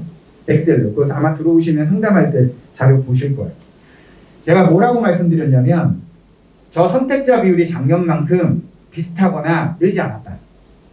그러니까 2과목 선택자 비율이 줄었다는 얘기예요. 그러면 어떤 생각을 해볼 수 있냐면, 전년도 서울대 A학과를 들어갔을 때 합격이 됐든 추합이 됐든 환산 점수가 있을 거잖아요. 그거하고 비교해도 괜찮을 것 같다. 올해는. 네. 제가 질문 한번 드려볼게요. 자연계열 학생 또는 부모님께. 만약에 성적이 돼요. 무조건 다 돼요. 전국에 어디 약대를 가도 나 다 갈 수 있어요. 그럼 1순위 어디 가실 거예요? 약대를 간다고. 전국에 있는 약대를 모집하는 학교 중. 그러니까 어느 학교가 모집하는지 안 해도 괜찮아요. 그냥 학교라면 당연히 서울대를 생각하겠죠? 2를 갖고 있다면. 그죠? 2가 없으면 서울대는 못 가요. 그러면 2번째는 어디를 가실 거예요? 어디요? 연대? 중대. 자, 어저께구나. 어저께 저와 같은 일을 하고 있는 회사에 센터장 회의가 있었는데 줌 회의를 했거든요. 이게 의견이 갈렸어요. 그래서 저는 가장 위에 메이저를 서울대, 연대, 중대라고 봤고, 그 미세하지만 바로 밑에 성대, 이대, 경희대 이렇게 놨단 말이에요. 근데 다른 지점 어떤 센터장님은 서울대, 중대, 성대, 이대, 경희대를 한국어로 봤어요. 여기에 연대를 포함을 안 시킨 거예요. 근데 그 이유를 여쭤봤더니 연대가 송도에 있는 것도 그렇고 생긴 지도 얼마 안 됐고 약대에 대한 임팩트가 별로 없다 라는 해석이었어요. 근데 저는 애들이 그걸 알까? 그래도 연대라는 학교 이름이 있는데 그게 완전히 갈렸어요. 반반이. 그래서 다음 주에 약대 갖고 한 번 더 회의를 하자고 그랬어요. 그리고 재미있는 얘기도 했어요. 야, 목포대가 높을까 순천대가 높을까 뭐 이런 농담처럼 가늠이 잘 안 되는 이 2 학교가 제일 아래일 것 같긴 해요, 정시에서. 그리고 생각했던 것보다 여대에 대한 약진, 여대의 약진이 좀 있지 않겠냐. 그러니까 이대는 굉장히 약대 유명하거든요. 근데 예전에 덕성여대도 유명했단 말이에요. 근데 동덕여대도 있잖아요. 그러니까 이 여대급과 그다음에 이제 36대, 가천대, 가톨릭대 얘네들이 이제 어떤 위치로 갈 수 있겠냐. 이거는 뭐만 고민하시면 되냐면 가군에 모여있는 나군에 모여있는 학교들의 조합을 보시면 돼요. 대부분 서울대 이대를 제외한 메이저급은 다 가군이에요. 그러니까 분명히 가군에서 분포가 달라질 거라는 거죠. 그러니까 고대는 세종에 있으니까 거리상으로 안 간다 치더라도 연대가 있고 성대가 있고 중대가 있더라고요. 이건 분명히 갈릴 것이다. 어쨌든 추과목에 대한 비율 때문에 거의 비율은 원과목의 비율은 비슷할 것이다. 그 다음에 요거 보세요. 이게 3월인데 3월 1등급의 비율이 4.66%였거든요. 누적 인원이 16,000명이었고요. 표준 점수가 131이었잖아요. 4.03 비슷하고요. 133이니까 표준 점수의 차이는 크게 벌어지진 않았어요. 이건 아셔야 돼요. 표준 점수가 높아졌다는 얘기는 저희가 표준 점수를 구하는 방식이 있잖아요. 표준 편차라는 게 있고, 그러니까 원점수에서 평균을 뺀 값에 여기다 곱하기 20을 하고 그 다음에 여기다 100을 더하면 되는 거거든요. 그러면 이 전체 값이 커졌다는 얘기는 누군가가 커지거나 작아졌다는 얘기잖아요. 이 값이 커지려면 여기가 동일하다고 본다면 얘가 작아지면 되는 거잖아요. 나누는 값이. 그러니까 얘가 10인데 2로 나눴을 때는 5지만 3으로 나눴을 때 3.3이니까 얘가 작아지면 이 값이 커지겠죠. 근데 얘가 동일하다면 이 전체 값이 커지려면 얘가 낮아지면 돼요. 이 값이 커지면 되는 거잖아요. 그럼 이 값이 커진다는 얘기는 뭐냐면 얘를 그냥 100으로 잡았다고 한다면 얘는 변화가 없다. 그러면 평균이 떨어졌다는 얘기죠. 그럼 시험 난이도가 어려웠다는 얘기잖아요. 시험 난이도가 어려웠다는 얘기는 뭐를 의미하는 거냐면 얘하고가 반비례 관계라고 생각하시면 돼요. 쉽게 이해해 보세요. 평균이 쉽다는 얘기는 평균이 올랐다는 얘기는 시험이 어려웠다 쉬웠다. 평균이 올랐으니까 쉬운 거잖아요. 그러면 시험이 쉬우면 전체 집단의 성적 차이는 줄까요? 늘까요? 10명이 있는데 시험을 봤는데 시험이 쉬웠어요. 그럼 1등부터 10등까지의 점수 차가 더 벌어질까요? 좁혀질까요? 좁혀질 거잖아요. 그 좁혀지는 게 편차라고요. 그러니까 얘는 떨어지지만 얘는 올라가는 거죠. 그래서 혹시 들어보셨는지 모르겠지만 아까 제가 말씀드렸죠. 화작문하고 언어 매체 뭘 선택하는 게 유리하냐 고민하지 마시라고요. 왜냐하면 예를 들어서 언매가 있고 화작이 있을 때 얘네들의 각각의 점수를 조정 원점수를 새롭게 만들겠다라는 거예요. 평가원이. 얘 따로 가지 않겠다라는 거예요. 그 공식이 뭐냐면 선택 과목의 편차와 원점수에서 평균을 뺐잖아요. 근데 여기다가 공통 과목의 표준 편차를 곱하겠대요. 공통 과목에. 그러니까 얘네들이 본 공통 과목이 얘네 집단의 편차가 있을 거잖아요. 얘네들의 집단의 편차가 있을 거라고요. 그 편차를 곱하겠대요. 그리고 여기다가 공통 과목의 평균을 더해주겠대요. 그러니까 얘네들은 반비례 관계니까 둘의 유불리의 점수를 어느 정도 해소를 해주겠다라는 게 평가원의 생각이에요. 어느 정도는 해결이 될 거라고 봐요. 왜냐하면 예전에 이산수학, 기하 선택할 때 자연계열 수학에서 선택 과목 3개가 있었을 때가 있어요. 그때 문제가 되잖아요. 그걸 여기다 이제 적용을 시키겠다는 거예요. 자, 보세요. 자, 여기서 한 가지 눈여겨보실 게 있어요. 근데 수학이죠? 뭐니 이걸 한 페이지에 넣을까 하다가 이게 너무 작아져서 그냥 따로 했는데 먼저 확통만 볼게요. 확통이 평균이 36이고 편차가 22였어요. 36, 22. 36, 22. 수학이 왜 하나가 없지? 이게 수학, 국어. 여기 있네. 36, 22가 4월이었네. 근데 방금 보시면 아시겠지만 얘는 30이고 22였단 말이에요. 평균이 뭐였어요? 떨어져 있잖아요. 평균이 떨어져 있다고요. 근데 표준 편차는 비슷했단 말이에요. 그러니까 이 전체 값은 커지는 거죠. 그래서 아까 131과 133의 차이가 나오는 거예요. 이해되시나요? 네. 중요한 건 뭐냐면 이 비율에 대한 표준 점수 그런 부분들이고. 근데 이 교육청의 자료가 그다지 저건 제가 오타가 났네요. 아마 6월달 통계 자료가 나와야 의미가 있을 것 같아요. 왜냐면 여긴 재수생이 빠져 있으니까. 그냥 고3 애들의 흐름이다. 나는 아직 편차가 뭐 아주 많이 생각했던 것보다 많이 벌어져 있진 않아요. 보통 수능이 22에서 24 정도 사이에서 결정이 되거든요. 그러니까 그 비슷한 패턴은 보이고 있다. 그런데 문제는 영어예요. 영어입니다. 고3 애들은 진정한 한국인입니다. 네. 훌륭한 애국자들이에요. 고3 1등급 비율이 3.67이었습니다. 4월달 6%입니다. 네. 작년 수능이 몇 %였는지 혹시 아시나요? 12%였습니다. 수능의 역사 속에서 A년도가 만약에 10%가 넘어가면 그 다음 연도는 어려웠어요. 근데 올해는 더 문제가 생겼어요. 연기율이 떨어졌어요. 거기다 직접 연계라는 말을 빼버렸어요. 그럼 이건 어떤 느낌이냐면 EBS 수능 특강을 영어를 보는데 마치 예전과 달리 올해는 국어 수능 특강 독서 공부하는 듯한 느낌이 들 수 있다는 거죠. 그래서 올해 여러 가지 문과 학생들은 그래서 여러 가지 피곤해요. 수학 그렇게 될 것 같죠? 영어 어려워졌죠. 그래서 최저 맞추기가 쉽지 않을 거라는 거예요. 그래서 성대인가? 학교 추천 그 전형에서 성대는 항상 논술은 영어 2등급 조건이었거든요. 근데 학교 추천은 3등급으로 낮춰놨어요. 제가 보기엔 현명한 선생님인 것 같아요. 근데 고대는 오히려 2등급의 마이너스 감점을 올려놨어요. 작년까지는 고대가 영어 2등급을 받은 마이너스 1점이었거든요.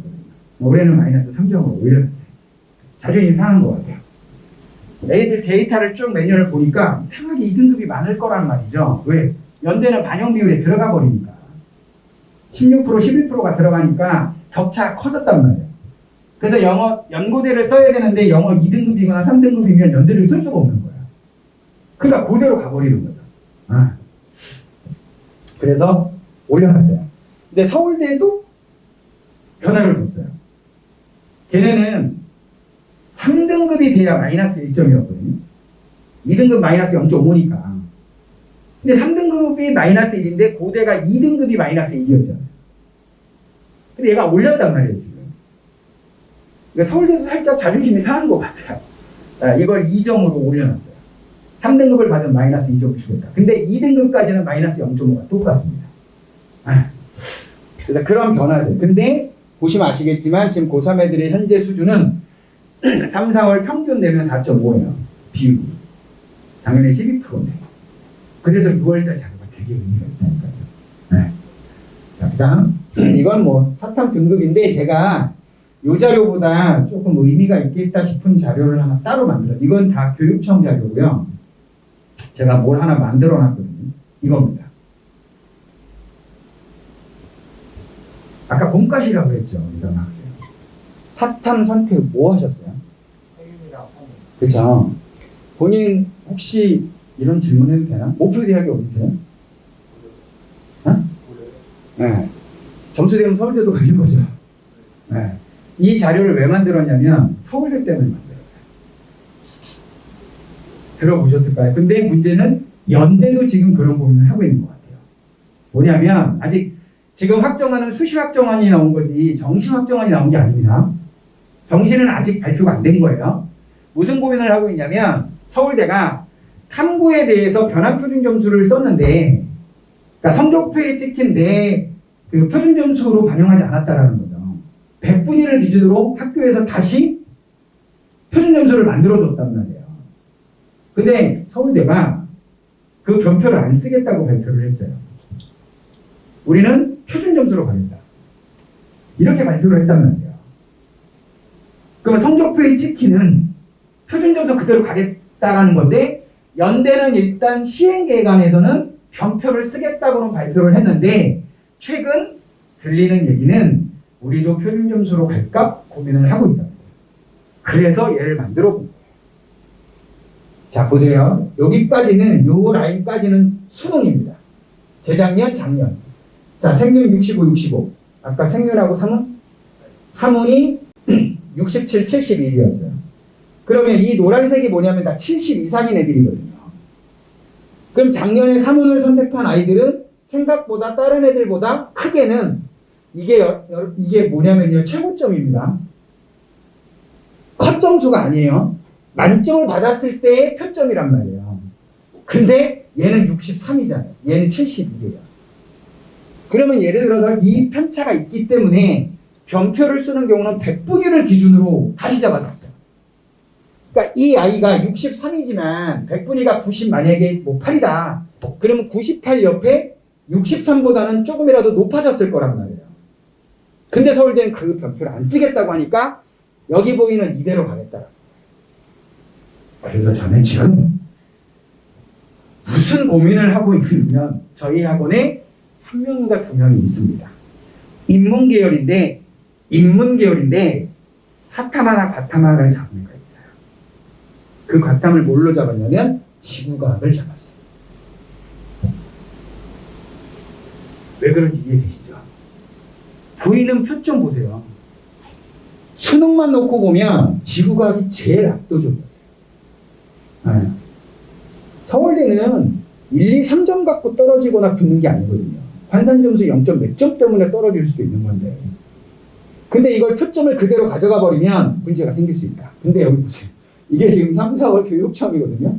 제가 아까 말씀드렸죠. 아직 이성적으로 정상적인 성적은 아닌 것 같다라고 판단한 게 바로 이 탐구에 대한 표점입니다.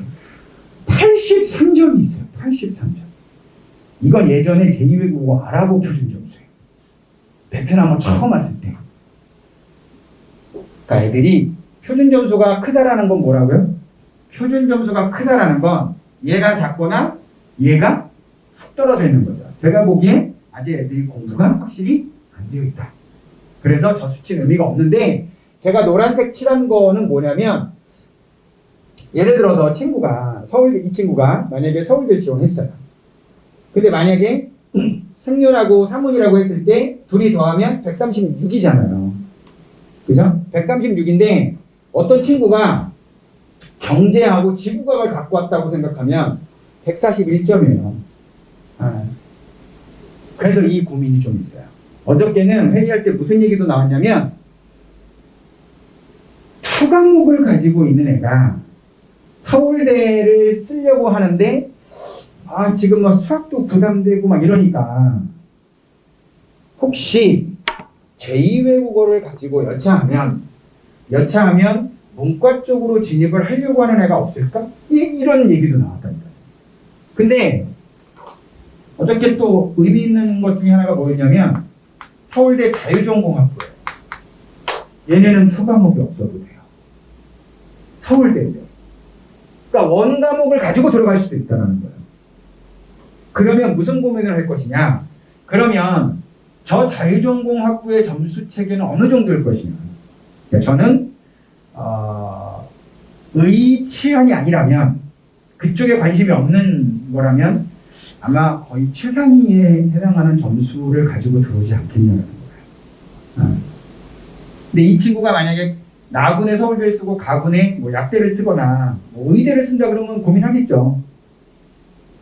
의대 선호도가 있는 애는 자유전공을 안 쓸 수도 있고 그렇지 않을까요? 자유전공은 서울대 자유전공은 좀 조심스럽게 보셔야 될 게 경희대나 고대 자유전공하고 좀 다릅니다. 저기는 완전히 말 그대로 융합적 학문을 추구하는 학과입니다. 근데 고대 경희대는 약간 법과 법 그쪽에 조금 포인트가 맞춰진. 그러니까 서울대는 자유전공 자기가 수업 설계를 하잖아요. 그래서 강좌 이거 해주세요. 거기서 이제 교수님들이 강의 이제 만들어 주시고. 자, 이거 왜 보여드리냐면, 자, 아까 말씀드렸죠. 학교장 추천이 어저께 입시팀 선생님들한테도 말씀드렸는데, 문과 학생들은 예를 들어서 이게 전년도, 그러니까 작년에 대학교 1학년 학생들, 2020학년도니까 발표된 평균이에요. 그럼 예를 들어서 단국대가 2.27인데, 그리고 뭐 예를 들어서 과기대가 2.199, 시립대 1.65인데, 과연 올해도 이 자료를 물론 2021학년도를 봐야 되겠지만 과연 이 자료로 똑같은 기준을 놓고 가야 되느냐? X. 체주만 맞춰라. 그러면 제가 어저께 그랬어요. 3.0이니 좋아. 상대적으로 네가 모의고사가 괜찮다면 수능 최저가 높은 쪽으로 저지르자. 저 그렇게 얘기했어요. 이해되시나요? 예전보다 상대적으로 문과 애들이 수능 최저를 맞출 가능성이 떨어진다는 거죠. 실질 경쟁률이 떨어진다는 거죠. 그럼 이상한 일이 벌어질 수도 있다. 원래 학생부 교과 충원율은 거의 3배 정도 돌았어요. 2-3배 정도. 그러니까 만약에 10명 뽑으면 10명 빠져나가고 다시 10명 들어오고 또 나가고 또 들어오고 또 나가고 또 들어오고 여기까지 돌았어요. 여기도 마찬가지. 근데 실질 경쟁률은 확실히 떨어질 가능성이 크다. 그래서 문과는 좀 공격적으로 썼으면 좋겠다. 이런 얘기를 했죠. 그래서 2년치 자료를 가지고 아마 이제 들어오시게 되면 담임 선생님이 저런 자료들을 가지고 상담을 해주실 것이다. 교대 딱 두 군데만 교과로 뽑습니다. 그래서 교과의 포인트는 요거 학교 가능 내 등수가 내 내신이 이 학교 평균하고 비슷해. 그러면 일괄을 써도 되고 단계별을 써도 상관없다. 단계별이 뭔지 아시죠? 1단계에서 교과 100으로 뽑아놓고 3배수 그래놓고 이제 면접 보는 거. 그러니까 확실히 평균적으로는 얘네들이 더 높을 수 있어요. 평균적으로 보면. 애매하면 그냥 일괄로 가라. 단계별은 컷에 3배수 안에 들 가능성이 없으니까. 그리고 수능 최저 높은 곳으로 한번 공략해보자. 이렇게 아까 말씀드렸죠? 다양하게 지원을 해보자. 라는 거고. 그 다음에 요거 이제 종합 내신입니다. 생각보다 그렇게 많이 내신이 세지 않죠? 거의 3등급대 라인이 되게 많이 보여요. 작년에 작년에 건대 자기 추천? 굉장히 아랫단이 굉장히 꼬리가 길었어요. 생각하시는 이런 등급이 아니었어요. 더 내려갔어요.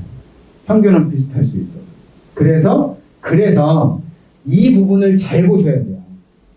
제가 아까 여기 보시면 등록자 70% 평균이라고 써놓은 학교가 있어요. 그러니까 10명 뽑는데 7등한 아이까지의 평균인 거예요. 그러니까 8, 9, 10등짜리는 더 떨어질 수도 있다는 거예요. 그게 건대였어요, 작년에. 거의 4, 5등급까지 갔어요. 자, 그 다음에 쭉 넘기 종합은 뭐 여기서 다 정리를 하실 건데 저는 이 부분은 꼭 좀 말씀드리고 싶어요. 혹시 학생부 종합 준비하시는 분들은 7, 8학을 가서 자기소개서 준비하고 뭐 이러지 마셔라. 일요일날 잠자기 전에 1시간씩 미리 준비를 했으면 좋겠다. 그런 얘기고요. 논술. 자, 이걸 왜 적어놨냐면 위에 4줄이요. 그냥 논술 전형이지만 논술 전형이 다 전형 방법이 획일화되어 있지 않다는 거예요. 논술팩. 머릿속에 떠올라 봐야 연대, 건대 뭐 이런 애들이잖아요. 그 다음에 교과 들어가 있는 데가 있고 교과와 출결동사가 들어가 있는 데가 있고 요거 한양대죠. 학생부 종합평가 20에 논술 80 이렇게 보는 학교. 그래서 수능 최저 맞추는 것이 관건이고 인문계열은 이런 것까지. 제가 제일 답답한 게 뭐냐면 작년에 어디 지원했니를 살펴보면 입학상담 때 보면 여기 썼는데 여기 왜 안 썼어? 대표적으로 왜를 썼는데 중대를 왜 안 썼어? 너 작년에 글자 수 1000자 채우는 거 힘들었니? 아니에요. 그런데 동국대니 막 이런 데를 써버린 거야. 그러니까 뭐냐면 문항마다 글자 수가 200에서 400으로 끊어가는 학교가 있고 아예 한 문제가 그냥 1000자 이렇게 가는 애가 있단 말이에요. 또는 1200 이렇게. 근데 잘라서 가는 학교들은 내가 1000자 쓰는 게 부담스러운 애들이 몰릴 수밖에 없는 거잖아요. 그럼 걔네들은 이 글을 잘 쓸 수 있어요. 근데 내가 왜 1000자 이상 충분히 쓸 수 있는 애가 여기를 왜 이런 애들을 중심으로 논술을 지원하고 있냐라는 거예요. 이게 되게 안타까운 일이에요. 그 다음에 올해 논술의 변수는 자연계열입니다. 출제 유형은 크게 변할 것 같진 않아요. 인문계열은. 근데 자연계열은 조금 모의 논술을 보셔야 될 것 같아요. 출제 범위가 다양해요. 그러니까 어떤 학교는 자 공통의 미적 한 그룹, 공통의 기하 한 그룹 둘 중에 하나 선택해. 선택을 주는 학교가 있고 우리는 수학, 고1 때 배우는 수학, 수원, 수투, 확통, 미적, 기하 출제 범위를 이렇게 써놓은 학교들이 많아요. 많습니다. 그러니까 정말로 이거를 다 활용할 것인지는 모의 논술을 좀 봐야 될 것 같아요. 왜냐 작년에 연대 논술을 출제 범위 보면 기하라는 표현이 분명히 있었거든요. 근데 출제는 안 했어요. 그래서 그런 부분들은 좀 따져볼 필요가 있다. 그 다음에 내신 영향력 이거는 지금 담임 선생님들이 지금 5월 말까지 다 만드실 계획이에요. 그냥 70% 정도 완성이 된 것 같아요. 날짜 있고 대학 있고 그 다음에 내신의 영향력이라는 건 뭐냐면 내신 점수를 100으로 환산했을 때 1등급과 2등급, 3등급, 4등급 등급 간 몇 점 손해를 보느냐. 중대 제가 요거 하나 갖고 왔는데 중대 보세요. 여기 까지는 7등급까지는 그렇게 임팩트가 있어 보이진 않습니다. 그러니까 이걸 100으로 환산해도 여기는 100점이면 여기 96이란 얘기잖아요. 그죠? 그러니까 4점밖에 차이가 안 나는 거예요. 이해되셨나요? 근데 여기 뭐야? 근데 아무리 봐도 8등급부터는 우리는 안 되겠어. 20점 차이를 주고 있잖아요, 지금. 그러니까 이 얘기는 무슨지 제가 보기에는 중대가 머리를 잘 쓴 것 같아요. 왜? 여기에 특목고 애들이 많거든요. 자사고나 특목고 애들. 그러니까 얘네들이 학습의 감도는 되게 우수한 애들인 것 같은데 저놈의 내신 점수를 확 벌려주면 지원을 안 하는 거예요. 그런 것 때문이 아닐까라는 저의 개인적인 생각이고요. 요거는 이게 이제 작년하고 달라진 거예요. 작년에는 여기가 칸이 다 나눠져 있었어요. 5, 4, 3, 2 이런 식으로. 근데 올해는 저는 만점을 주겠대요. 봉사 활동 시간. 외부 활동이 제약이 많으니까. 코로나 때문에. 근데 이쪽은 환산 점수, 요거에 대한. 이거 무단입니다. 무단 미인정만 해당됩니다. 무단 미인정 조퇴 이런 건 아닙니다. 네, 정리해봤는데요. 어떤 과목도 쉬운 것이 없다. 아까 인강 앞에서 원장님이 얘기하셨는데 저 동감하는 게 뭐냐면 인강 자체가 나쁘다라는 게 아니에요. 인강을 어떻게 내 것으로 만드는지에 대한 이 프로세스가 되게 이상하다라는 거예요. 네, 정말 조심하셔야 될 게 설명을 이렇게 듣고 있으면 저 작년에 애들 제가 데리고 있었던 애들 상담하려고 EBS 수원 그 인강 들었었거든요. 책도 안 사고 그냥 노트에다 문제 다 받아줬고 노트 한 권을 다 썼는데 들을 때는요 이래요. 확실히. 그래놓고 애들하고 또 1시간 상담하고 다시 풀어보려고 그러면 뭐였지? 저는 국어 수업을 했던 사람이니까 수학 모르잖아요. 그렇게 되더라고요. 근데 애들은 들으면서 이해가 되면 자기가 이해가 됐다고 착각하고 있다. 그리고 또 한 가지 제가 조언을 드리자면 예를 들어서 수업 때 삼각함수를 배웠다. 수학에서. 근데 인강을 왜 미적을 듣고 앉아있냐고요. 여기서 삼각함수 수업 배웠으면 미리 아까 예습하고 이거 했잖아요. 그래서 수업 때 그렇네. 얘는 넓이 구하라는데 해설지를 보면은 도형을 가지고 먼저 얘를 값을 구하고 끝에 가서 공비 얘기가 나오는데 이 선생님은 왜 공비를 먼저 구하라고 그러지? 무한인규수에서 넓이 구하는데? 이게 아까 질문의 양태가 다르다라는 선생님 나 이거 모르겠어. 저 예전에 국어 상담할 때 혼낸 적이 있어요. 선생님 시험 볼 때마다 시간이 부족한데 어떻게 해야 돼요? 이렇게 질문을 했어요. 그래서 제가 뭐라고 대답했냐면 빨리 풀어. 근데 이 바보가 그렇지 않아도 좀 빨리 풀어보려고 했는데 자꾸 정답률이 떨어지더래요. 그래서 제가 그러면 정답률 높여서 빨리 풀어. 애가 이제 당황하는 거죠. 왜? 내가 성의 없이 지금 상담하는 것 같아? 다시 돌아가. 너 나한테 뭐라고 물어봤어? 모의고사 푸는데 시간이 부족하다. 어떻게 해야 되나? 그 대답해줬잖아. 그러니까 질문을 이렇게 하면 안 된다는 거죠. 난 왜 이렇게 낯선 시 작품만 나오면 이렇게 시간이 오래 걸리는지 모르겠다. 어떻게 해야 하느냐? 이렇게 와야 내가 뭔가를 도와줄 수 있다. 이걸. 그래서 저는 인강을 듣더라도 수업 때 배운 거 복습하고 그거 관련된 단원을 들어서 같이. 이 선생님은 이렇게 가라고 그랬는데 이 선생님도 이렇게 가. 또 한 가지는 마지막으로 정말 요즘 애들이 주체성이 좀 없구나라고 생각했던 게 뭐냐면 두 개의 방향성이 다르면 상담하러 가요. 이 선생님이 이렇게 하래요. 이 선생님이 이렇게 하래요. 혼란스러워요. 어떻게 하라는 거야. 그래서 저는 여기 7년 동안 이제 응치서만 담임을 했으니까 제가 그랬어요. 그래서 네가 최상위권이 안 되는 거야. 내가 둘 중에 하나를 선택해야 돼? 아니? 왜 이렇게 가라고 그랬을까? 왜 이렇게 가라고 그랬을까? 이걸 동시에 갖고 있어야죠. 그래서 이렇게 가다가 십몇 번 풀고 있는데 막히면 얘를 끌고 와서 해결을 해줘야죠.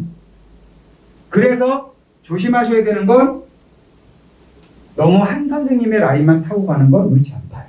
참. 정신 이런 거.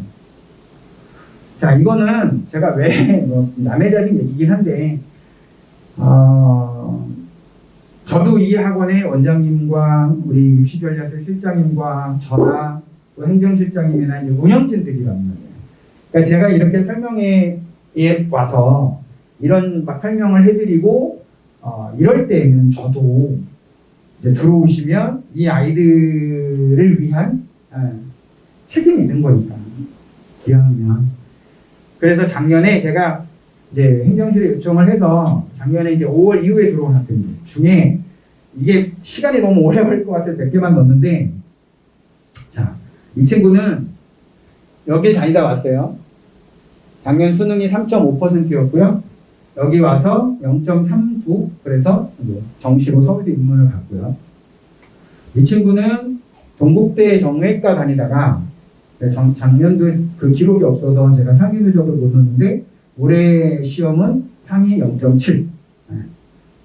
정시로 서울대 간호를 갔고, 이 친구는 고대 경제를 다니다가 반수를 하러 왔는데 수시로 서울대 일반 전형으로 서울대 경제를 갔고 지금 문과 아이들 수학 질의응답 멘토 지금 와서 도와주고 있습니다.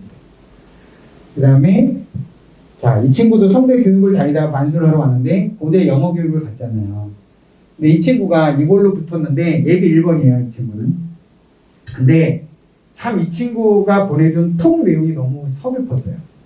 자기는 고등학교 다닐 때 단 한 번도 학종 쓰는데 영어 관련된 학과를 쓰려는 얘기를 단 한 번도 들어본 적이 없었대요. 근데 검토를 했는데 제가 보세요. 왜 영어 영문이 아니고 제가 영어 교육을 지원했을 때 이유가 있을 거잖아요. 그렇지 않으세요? 근데 고3 때 한 번도 영어 관련된 학과를 써보라는 얘기 들어보신 거예요. 지원 자체에 대한 적합성 판단이 전혀 없었다. 이 친구는 친구 대박이지 않습니까? 전년도 상위 누적이 42.8%. 그러니까 듣도 보지도 못한 대학교를 가야 되는 거잖아요. 근데 상위 9.35까지 올려서 춘천교대 합격을 했습니다. 그러니까 제가 저 위에 거만 막 놓으면 원래 잘했던 애들이 오면 뭐 다 잘하는 거지 뭐 이렇게 생각하실까 봐. 자, 이런 애들이 저희 작년에요. 수학 6등급이 1등급으로 간 애가 딱 4명 있었습니다. 4명. 저희 수업에 그런 친구들은 시간표 짤 때 수학 기본, 저희는 기본적으로 기본과 심화 강좌가 있는데 수학은 기초 강좌가 하나 더 있어요. 그걸 시즌 3까지 내리 연달아 배웠어요. 그래서 1등급을, 그러니까 6개월 평가원 모의고사 잘 봐야 의미가 없다니까요.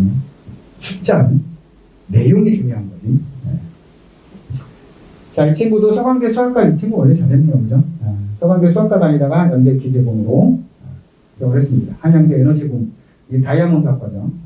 합격을 했고, 한양대 에리카 무슨건지는 저희 반 학생이 아니어갖고 상담 기록에도 없어서 에리카 다니다가 중대 사회기반 시스템으로 합격을 했고 논술로. 그다음에 세종대 다니던 학생이 논술로 경희대 컴퓨터.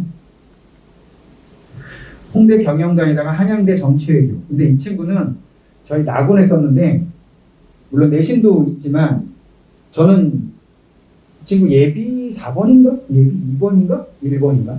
그걸로 예비 추합됐는데 그러니까 5.45면 사실 한양대 쓰기가 부담스럽거든요. 근데 가군이 확실한 게 있으니 저절로 보자. 아니 홍대 밑으로 써야 될 이유가 없으니까. 그래서 건동 홍 라인에서 뭔가 안정을 잡을 이유가 없잖아요. 홍대에서 건대에 바꾸려고 사실 반대하는 건 아니잖아요. 그래서 한양대 정외과 이걸로 취업이 됐고, 이 친구 인하대 조선의학 다니다가 2대 간 친구고 논술로 신입대도 합격됐습니다. 이 친구는. 그다음에 아주대 공대 다니다가 건대로 간 그런 친구들. 네. 그러니까 제가 이걸 보여드린 이유는 저건 작년 얘기고 올해도 어쨌든 이제 저희한테 아이 자녀분 맡겨주시면 저희 또 최대한 또 훌륭하신 또 수업하시는 분들, 그 다음에 담임 선생님들 지원해서 좋은 결과 만들겠다고 약속드리고, 이런 고민 많으실 거예요. 다른 애들보다 너무 늦게 시작하는 게 아닌가. 그런 걱정이 제일 크지 않으세요? 근데 저는 이런 얘기 꼭 해요. 물리적 시간이 많아야 점수 확보? 물론 전제가 될 수 있겠죠. 근데 저는 꼭 필요 충분 조건이라고 생각하지 않아요. 오히려 얘보다 더 의미를 두셔야 되는 게 뭐냐면 저는 상대적 시간이라고 표현을 하는데 얘를 다른 말로 돌리면 전 몰입도라고 생각을 해요. 제가 여기 목동 오기 전에 저희 3년째인데 마지막 근무했던 게 강북 청솔이었거든요. 거기서 제가 마지막 담임을 단수반을 했는데 그러니까 저희 HS라고 붙은 총 4반 중 2.5 사이즈였어요. 반 애들이. 아니 솔직하게 말씀드릴게요. 39명이 처음에 들어왔는데 2명 퇴원하고 37명으로 끝났어요. 그 중에 9명이 수능 끝나고 저하고 연락이 안 됐어요. 그러니까 복학을 하든가 뭐 시험을 잘 못 본 거죠. 28명 남았잖아요. 28명이 중복 빼고 서울대 3명 갖고 의대 4명 갖고 그 다음에 11명인가 서성한까지. 이과 일반이 아니잖아요. 그런 거예요. 근데 그 중에 한 놈은 서울대 컴퓨터관에는 사실 기대하지 않았던 친구였어요. 저한테 지적도 받았거든요. 자꾸 그땐 반 개념이 있었을 때 자꾸 짝하고 대화도 하고 걸리고 자꾸 그래서 그리고 어떤 친구가 선생님 그 친구 서울대 갔다면서요. 마치 네 뉘앙스는 서울대 가면 안 되는 애가 간 것처럼 얘기한다. 서울대 갔어. 컴퓨터공학 갔어. 그랬더니 대박. 어떻게 알아? 중학교 때부터 동창이었대요. 서울대 갔다니 깜짝 놀랐대요. 아니 벌써 성적표 다음날 수능 끝나고 가채점 갖고 저 화장실 갔다 들어오는데 저쪽 로비에서 애가 오는데 이렇게 그냥 만화 영화처럼 쭉 날라와요. 애가 키도 큰 애가. 뭐야? 저 느낌. 시험 잘 봤나? 봤는데 서울대가 나오는 사이즈인 거예요. 근데 야, 너 대박이다. 근데 컴퓨터공을 왜 갔냐면 점수 남았어요. 근데 자기는 컴퓨터공만 가겠다. 그래서 쓴 거예요. 그래서 제가 그랬어요. 야, 나의 실적을 위해 그냥 원섭이 내가 줘도 되니까 의대 좀 써줄래? 그래갖고 그냥. 그거 중복 빼고 아까 이제 대구 가톨릭대 합격한 그 친구 농어촌 전형으로 됐고 꽤 몇 년 전인데도 기억이 나요. 그러니까 저는 꼭 당부드리고 싶은 게 시간이 없다가 아니고요. 그 시간을 내가 어떻게 만들어내고 기획하고 실행하는지가 더 중요한 포인트라고 봅니다. 고생하셨습니다. 장시간. 저는 여기까지 마치겠습니다. 수고하셨습니다.